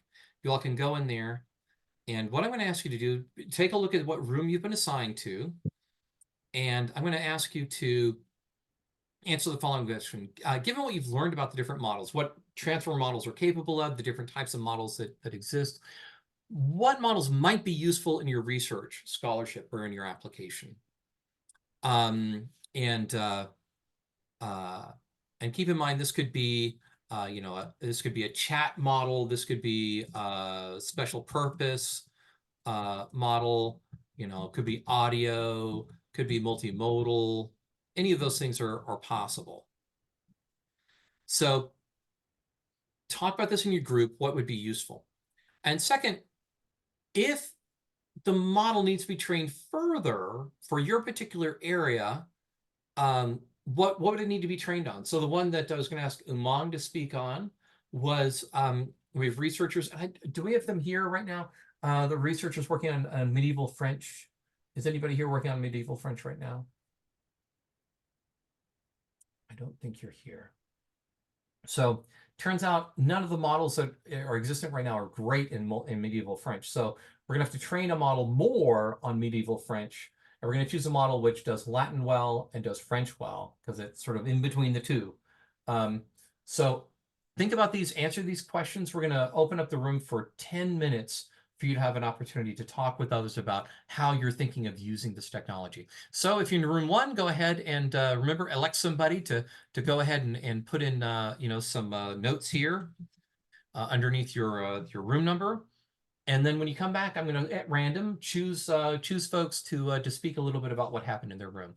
Any questions before we go into our breakout room for 10 minutes?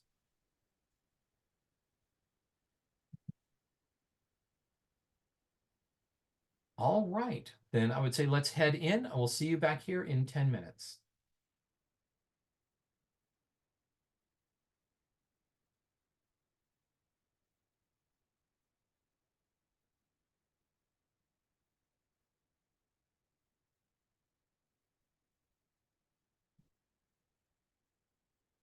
Daniel, you in a room? Sometimes people just freeze here just a little bit. I think you're in a room. Great.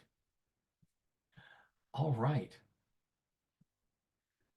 How's it going so far? Is it all right?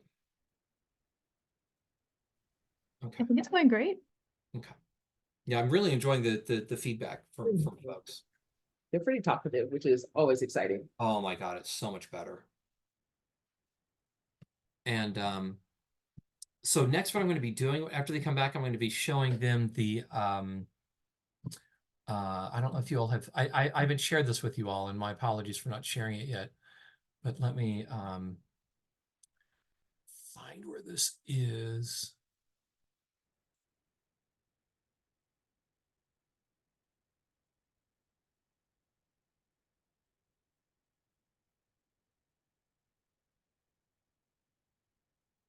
Oh, here we go. Yeah.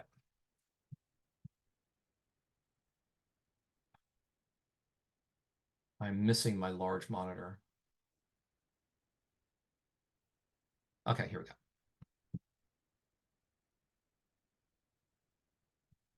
So it's this. And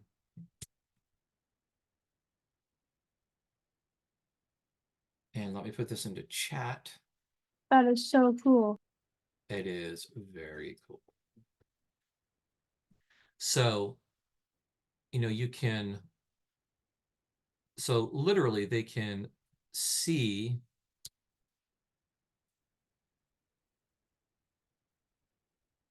oh, come on, man.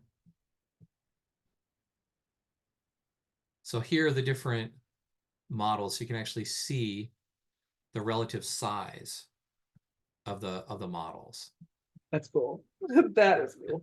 Isn't this cool? And you can zoom in and you can see what they look like as well. So I'm going to be asking people to go in and to try it out and to tell me what the difference is between these. And we're actually going to run through, and it's sort of as you go through, it'll run you through the nano GPT and give you visualizations about what it's doing. So you notice it did the tokens.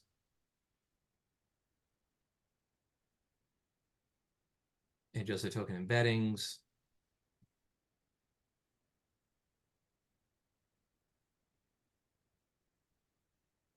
So I'm absolutely going to be using this in my class. Does the tool allow us to actually enter a word or sentence and then you can see the visual? Okay. Yeah, but all the code is there. It's open source, so it's pretty cool. Yeah, exactly. And what I'll ask them to do is to look at this is just nano GPT, because really what you can do is you can look at come on. You can kind of funny sort of what it does, but that's, and then it does GPT-3. I know GPT-3 is in here. Oh, here we go. Yeah.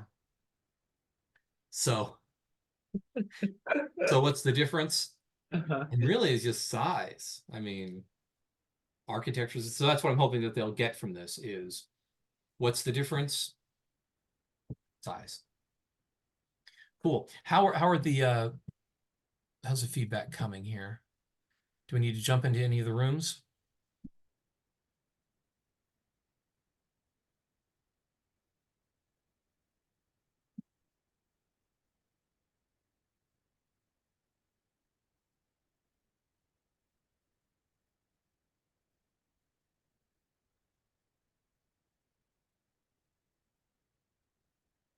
Nothing happening. Miranda, would you want to jump into room 7? Just check on them, see if they're doing, because nobody's entering. Abby, would you feel comfortable jumping into room 8? Yeah, I can do that. Yeah, Okay. I'll go into 7. Okay. Cheryl, you want to jump into 9? Like, would you want to, or you want to give him a moment? Okay. Cheyenne, would you want to jump into 10? Do you know how to jump into 10? Okay. Just to see how they're Yeah, I doing. can do that. Okay, cool.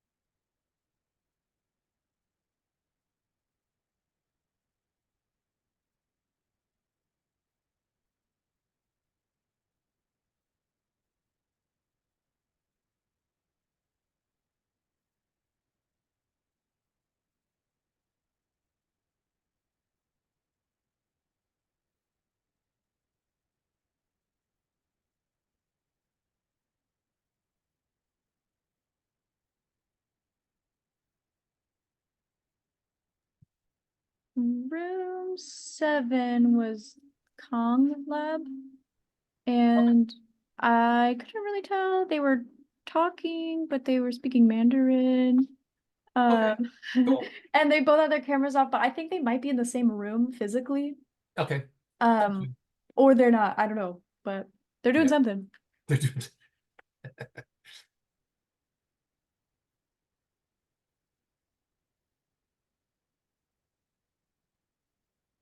Do you speak any Mandarin? I've started trying to learn. I think the tone sounds so pretty. It's really, really neat. Do you know any?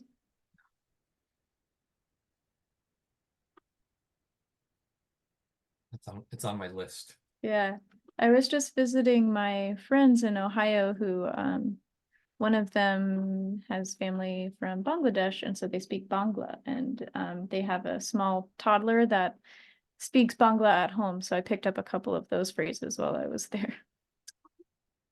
I can speak to a 2-year-old in Bangla now, so. I love that.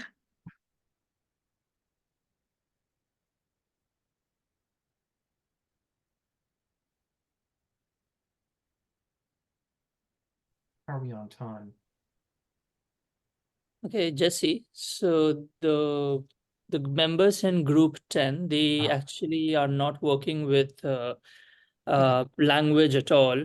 So they were sort of a bit confused about how to go about it, and they were asking me whether what to expect for the rest of the workshop. Will it be just transformers? And I told them no, it's going to be diffusion models and stuff like that. So yeah, and I asked them to also like type what they are working on so that it gives us a sense of what they want from this workshop as well.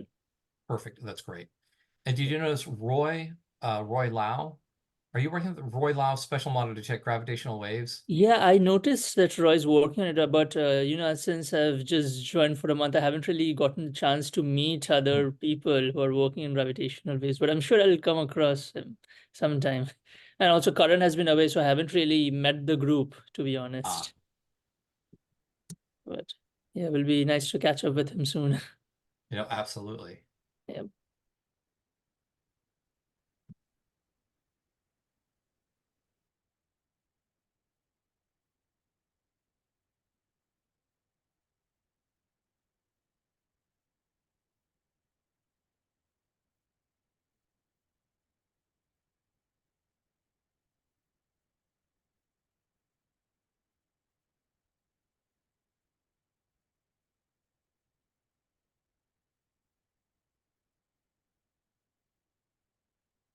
And almost getting ready to end. So they're about to they'll get a 10-second warning.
Welcome back, everybody.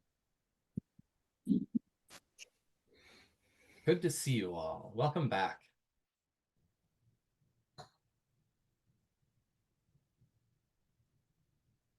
And yes, please, I'll give you a moment to finish typing in some notes there. Quick question: how much was the time all right? Did you need more time, or was that time good? So, thumbs up if the time was good. All right, excellent. Anybody want to have needed to have more time, or is it 10 minutes about right? Maybe a little bit more time. Okay. All right. Okay. Excellent. So let me go ahead and ask people to share a little bit. So room 9, Neil, Danny, Salma, Roy, Pankaj, can you describe a little bit about what you talked about there?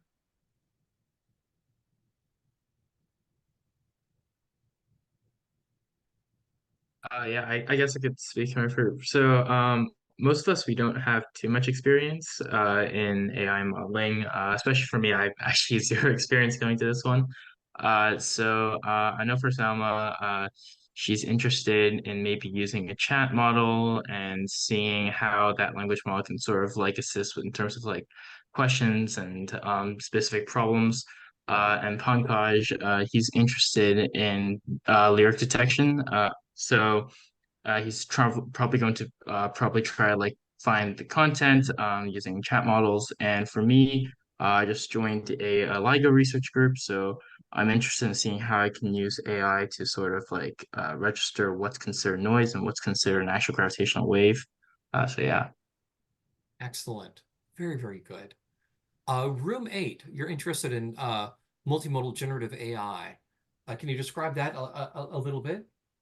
Yes. So we in my lab we do a lot of augmented reality, and one thing we're interested in is if we have an avatar, can we generate their gestures and speech that correspond to each other? So if they're saying something angry, the body gestures are working the same way that you can see them express anger.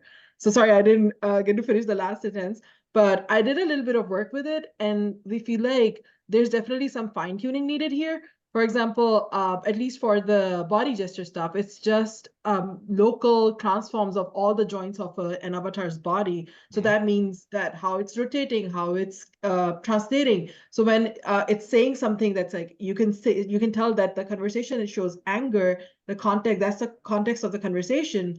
One thing you need to track is the prosody, like how is the sound, the voice is, happy voice sounds very different than angry or sad voice. So there's that we want to keep track of, and the body language with that. So that's just something that we were working on, and we definitely needed some help to understand more generative AI more to see how that can be done. No, absolutely. I'm going to take a little bit of sidebar or side trip here to mention something here for multimodal models, because this is a great intro to this. So we mentioned before, one way of doing multimodal models is to sort of handle that right here in the token encodings. But another way that's really gotten had some excellent progress is another approach. And let me pull this up right here. This is a model called Lava, also based on Llama. And Llama is a GPT style model, which is smaller than GPT-3 and much smaller than GPT-4, but highly capable. Oops. Let's see. This is Lava. Let me see if this has the architecture in here that I am looking for. Pardon me while I... Nope, this is... there we go. So another way to do this is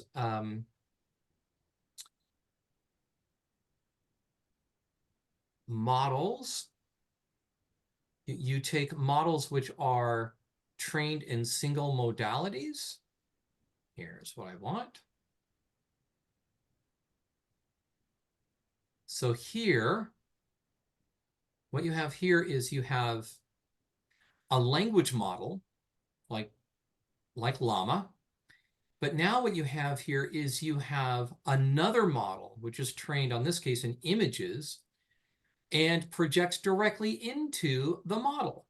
So you have like, you have converging information, one from image and one from text. And often what you do is you have interleaved information.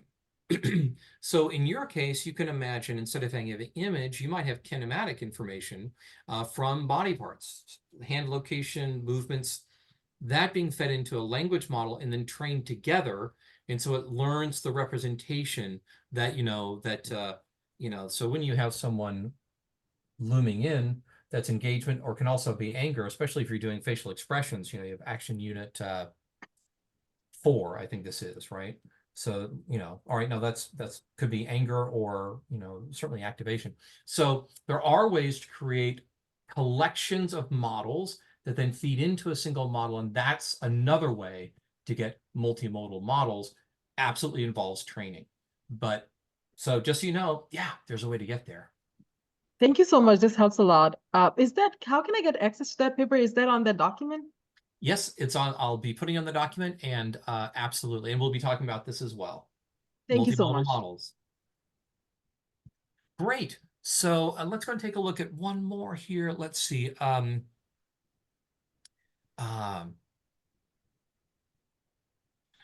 room 11. I'm interested in what room 11, what you were talking about. So Jesse, this is Andrea. It's Andrea and Liz. Oh, okay, great. So, perfect. And I think it's completely fine to talk about this within this space, Okay, but I was about to say, moving on. No, I'm okay. I think we can talk about this, and Liz will jump in as well. Just so that everyone's aware, there's a recent survey that was conducted among the faculty related to faculty well-being, and it was conducted by Senate. So what we are trying to do is to look at methods to analyze the qualitative responses in a way that is efficient and with very little bias. So what we're going to do, hopefully, and this has been with Jesse's strong consultative support, so thank you, is seeing if possibly we can use an out-of-the-box model to analyze these data in a very closed and controlled space so that it is not out into the general world for everyone to access, but really that we're able to identify patterns across all faculty, and then break it down by different ranks of faculty, and then even break it down further by different colleges and schools. So that ultimately we can also think about ways to enhance and improve faculty well-being. So that's basically what we're doing. And that's why we're thinking about an out-of-the-box model, because as Liz mentioned, she and I are not exactly well-versed in this. So it's a new venture for us, which is exciting, but also a little intimidating. So that's kind of where we're coming from. So this is a great example of really using the power of the large language models, especially models that have been further trained to follow instructions. So that's one of the other differences that you find with models. So let me take another sidebar here. So let me get me down to the, I'll have to pull that up in just a moment. So remember that models are capable of what you train them on. The raw models can predict the next token, but instruction fine-tuned models learn how to do specific tasks for you, such as categorize all of the comments from the faculty into meaningful groups, and then tell me what the topics of the meaningful groupings are. Boy, that's real high level, right? But a model that's trained on tasks will know then how to work with that and then to generate topics from all the different texts that you've gotten back. So in a way, this is kind of like, this is like directly doing feature engineering, right? You have this raw text, and what you want to do is you want to pull out what are the different things being discussed. You want to be able to do that in an instruction find attuned model. You can ask it to do those things. All right. I'm going to show you another tool that you can use to get a better understanding of what's happening with models. So let me go and share this, this link with you here in chat. And what this is an LLM visualization. And it's of models of different sizes. So here's Nano GPT, just very few parameters here. And here you have the embedding part, and then you have the attention mechanism, and then you have the feed forward network. That's what these are. This is embedding. This is attention. And then this is where you get into the feed forward network. And so you have 3 layers here. Looks like you have 3 layers there. But this is like Nano GPT. This only does a very few things. It's only capable of doing very few things. GPT-2, so here you go. Here's a visual representation of that. So now you can get an idea. Here, this is 85,000 parameters. This is 124 million parameters. So here we've gotten a much larger, this is Nano GPT, that's teeny tiny. Nano GPT can like reorder, put in like close to like alphabetical order. That's all that it does for its context. GPT-2 is a model which generates the next possible token. That's all that it's doing. It doesn't do instruction, doesn't do anything like that. It's not a chat bot. It can't do any of that. All that it can do is produce the next token, or the probability distribution over the next token. GPT-2 XL, same thing, just bigger, more capable. Here we're up to 1 billion parameters. And then we have GPT-3. So this is GPT-3. It has, we have to zoom in to even see how the number of parameters that it has. 174 billion. So much, much larger. So what I'd like for you to do is to break out into rooms and to go ahead and look at these, and see if you can find what's different between the models. Because in GPT-3, you can have an instruction fine-tuned version of GPT-3 that looks just like this, that actually knows how to follow your instructions. So you can ask it to do things for you. Nano GPT doesn't even know English. All that it can do is work with specific tokens and reordering tokens. GPT-2 English, can't follow instructions, has decent representations, can come up with things that are somewhat meaningful to continue the text that you give it. GPT-3, multilingual, can follow instructions. See if you can find in the breakout rooms what's different about the models, okay? And have a discussion about what's different about the models. You can actually zoom in and look at these things, and also on your own, know that you can actually go through, and it goes through everything that we've talked about today in detail. So it actually has visualizations that will that will show what's happening as it's processing different parts. So it's really cool. You can get into the real nitty gritty with it as you like. So Miranda, I think we're going to do a shorter one this time. Let's just do 5 minutes. And let's go into rooms, and then we'll come back and we'll see if we can uncover what's different about the models. Any questions before we go in? All right. See you on the flip side.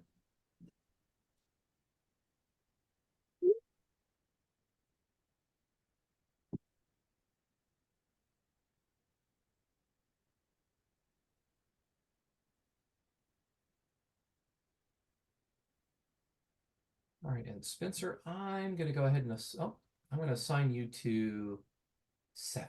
No. I think I was actually in 12 before, but my Wi-Fi had booted me off, so I may have, yeah, doesn't matter, but. Great. Cool beats. Hey, do you need to be put back into a room? Yeah. Sorry, I accidentally left the room. No, no problem. Which one were you in? Room 7. I think it's room 7 in the Kong lab. Okay. Oh, I think that you should be able to join the room now. So all you do is say join room. If you're not able to.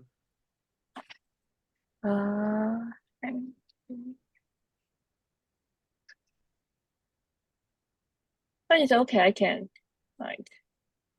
Oh, can you do it? And yeah. if not, then I think Miranda, we might be able to. Okay. Miranda, can you help a little bit? Oh, you're not able to get into the room? To me, it says that you're already assigned to it. I would say move her to like room 5 and then move her to back to 7. I think that'll work. I accidentally leave the room. I'm so sorry. No, it's okay. I'll move you. You'll jump around, but hopefully I can get you back into the room. Okay. Okay, and then go. Move to 7. Great. Okay, that worked.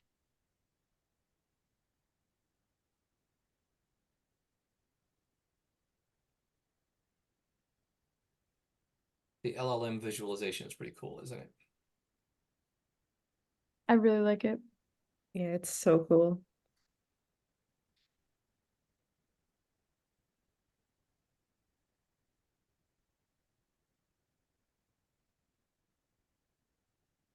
It's funny. It's helpful. So I'm going to do this, but I'm still going to do the mathematical representation of it using the pseudocode.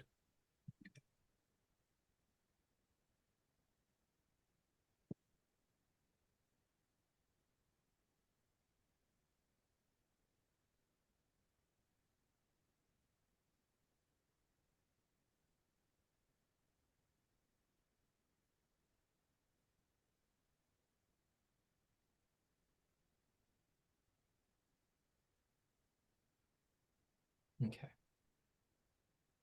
So I'll be back in just about 2 minutes.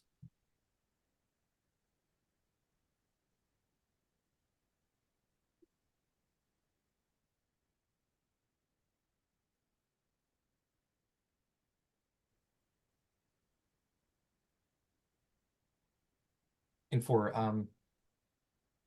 the later days, we don't necessarily need to go, all the way until 2. I'm taking more time just because they had really good questions, and I'm going to end after this conversation.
Okay, the timer's up. Should I close it?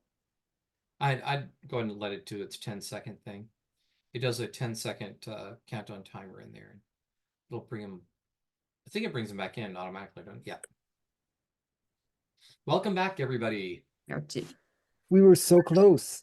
I know it was not a whole lot of time. So, welcome back, everybody. So what did you find? What was the difference between Nano GPT, GPT-2 Small, GPT XL, and GPT-3? Could I just share something that came from Alyssa, which was, man, you could zoom way in on this thing and see labels and details and highlight the perceptrons. It was crazy. But anyway, sorry. Absolutely. No, it really is. This work for this was completed like just before the break. And I was thrilled when I saw it because it's a brand new way for me to teach the models. Did anyone find, Pankaj, did you find something, I may have just unmuted by mistake. Anybody find, what were the differences that you found? So I was just trying to point out, just trying to compare the different models and their scales, referring to their parameters, and talking about multi-head attention. Just looking at GPT-3 and how massive it is relative to like Nano GPT. We were just trying to understand parameters better and how they are important in a model's ability to pay attention to different tokens and their placement relative to each other. So like GPT-3 is way better than Nano GPT, for example. So that really is it. The same architecture that we saw before so the architecture that we were looking at before, which was this highly simplified kind of view that you saw here.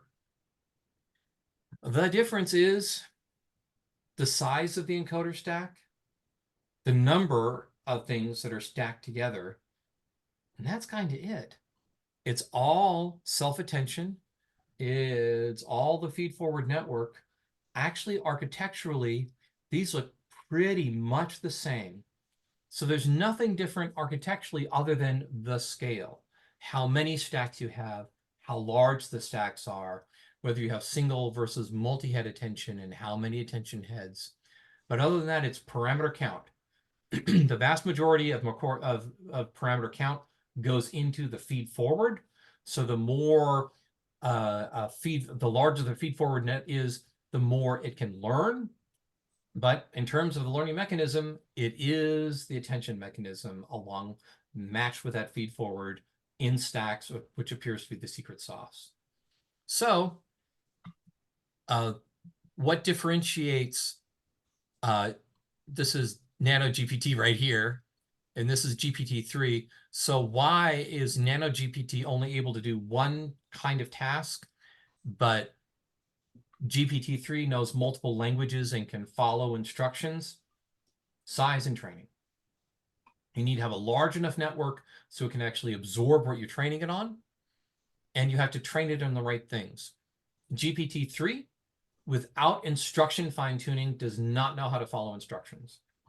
Once you do instruction fine-tuning and you give it multiple examples of, when I give you this, return the following, training on that so it understands that this is not just a nice story you want it to continue, it's an instruction you want it to follow, is what makes the difference. So you'll find models that are much smaller, less capable. It's not because they're different, it's because they're smaller. You'll find GPT-3 base models that cannot follow instructions and are not chat bots. You can find GPT-3 models that are instruction fine-tuned, but they're not going to chat with you. You can find GPT-3 chat models that have been trained on instruction following and on how to chat. And sometimes it's additional training that's called reinforcement learning from human feedback. but it's all towards the end of making it respond in different ways. So again, architecture is the same. It's the size of what you have, how much training, what kind of training you give it, that gives rise to all of these different types of models.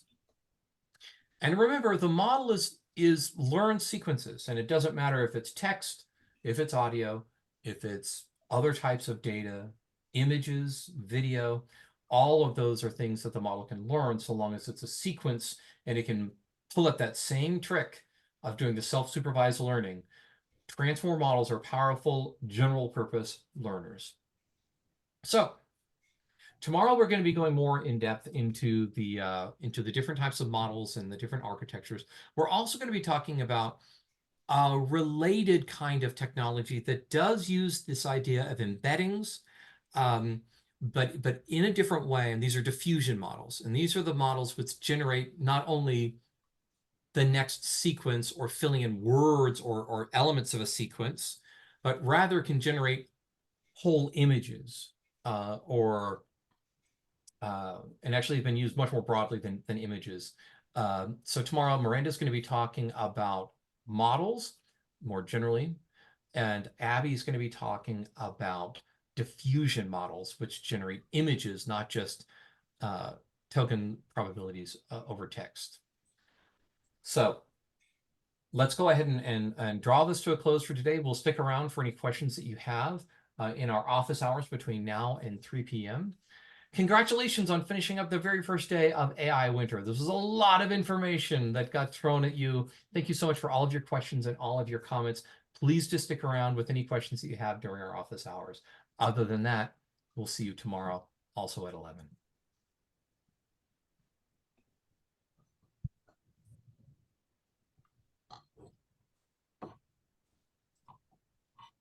Thanks so much, Jesse and all. Absolutely. Absolutely.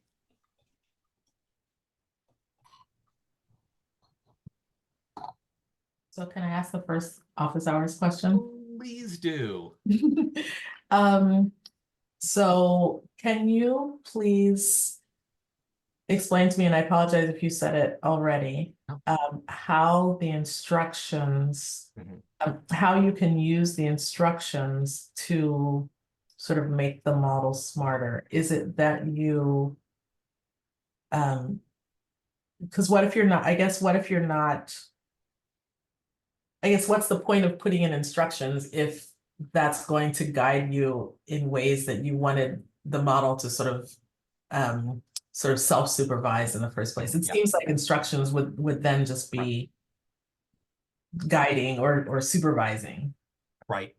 So the trick is you do that instruction fine-tuning after you've done the general purpose training of the model, so it already can fill in the missing word or predict the next word, right? So it already has that rich representation. Then what happens when you train it on the instructions and what comes after the instructions is it actually is abstracting from that. So you give it multiple examples of types of problems to solve, and then it learns about and represents the types of problems that could be solved. The specifics for solving it is in the context that you give it. So it's not just repeating back what you've told it, but instead you're saying, when you see this phrased in this way, or anything which is phrased kind of like this, don't predict the next word anymore. Now what you're supposed to do is to predict words in the answers.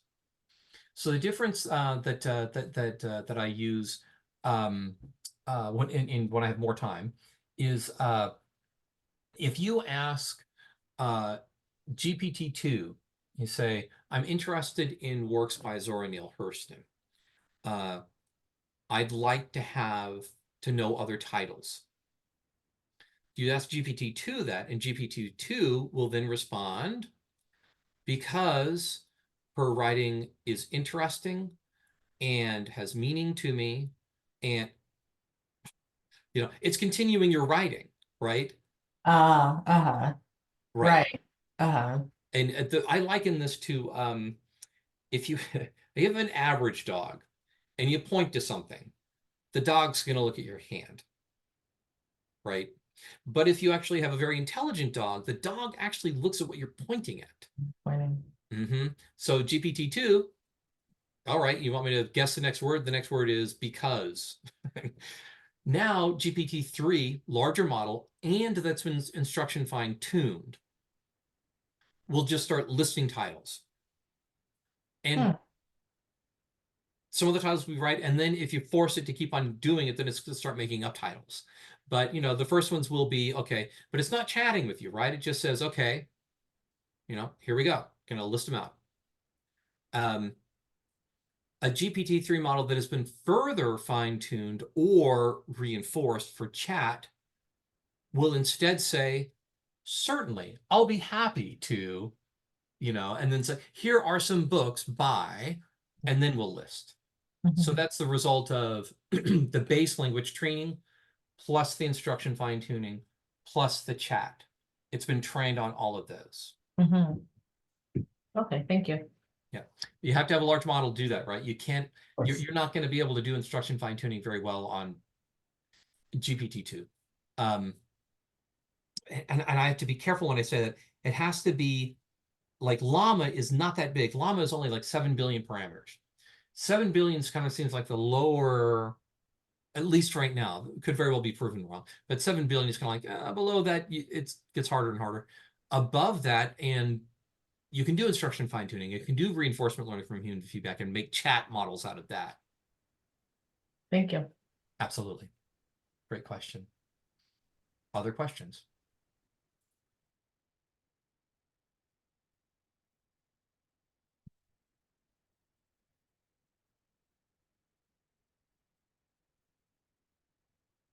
Go ahead, please. Oh, you're taking off. Sorry, I was saying I'm signing off. Okay, all right. Thank Bye. you. See you tomorrow. Bye. Take care. I have a question. And this might be, yeah, I don't know what kind of question this is really.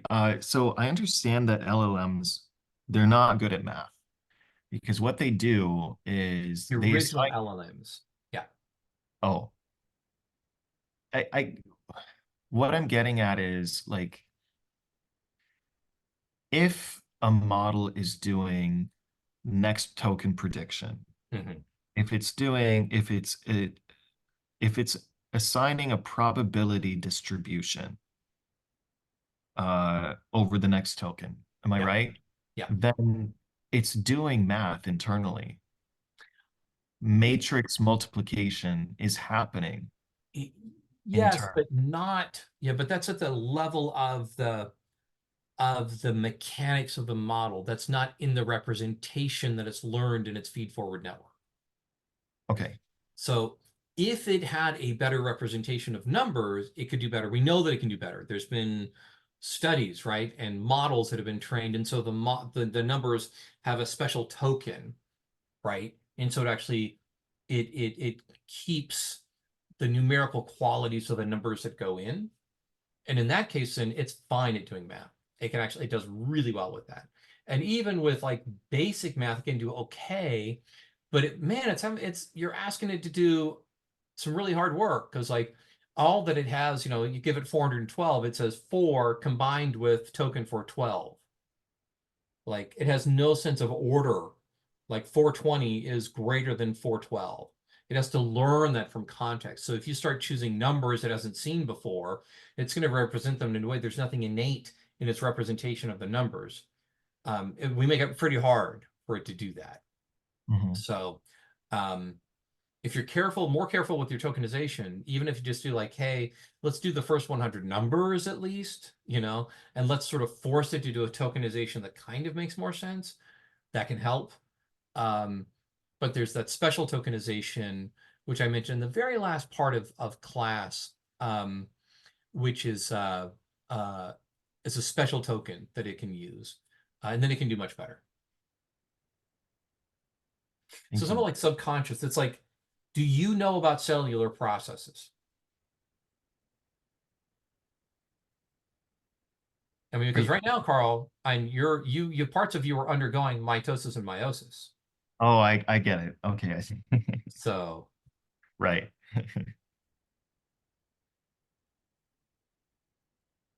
Yeah, sadly, I left that stuff behind me in high school, in middle school. yeah, Yeah, so did I, actually. I was really happy I could come with mitosis and meiosis. Other questions from anybody else?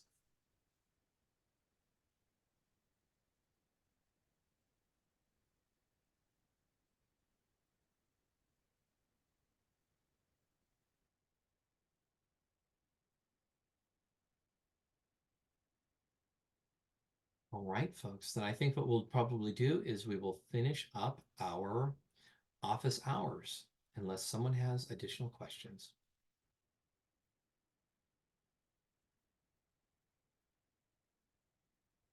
I think we're gonna continue our meeting. So anyone who's around, you might just be away from your meeting. So I might send you all off to a room, but I'll ask just for the DS team to stick around and we will plan out the following days. Oh, and we have Susan joining. Sure. Yeah, I could definitely see hanging lots of slides covering. Hello, Susan. We're in our office hours. Did you have a question for us for office hours? I'm surprised. I like it more than I thought I was going to. You know, having the bedrooms on the bottom floor, you don't really get the view, but it's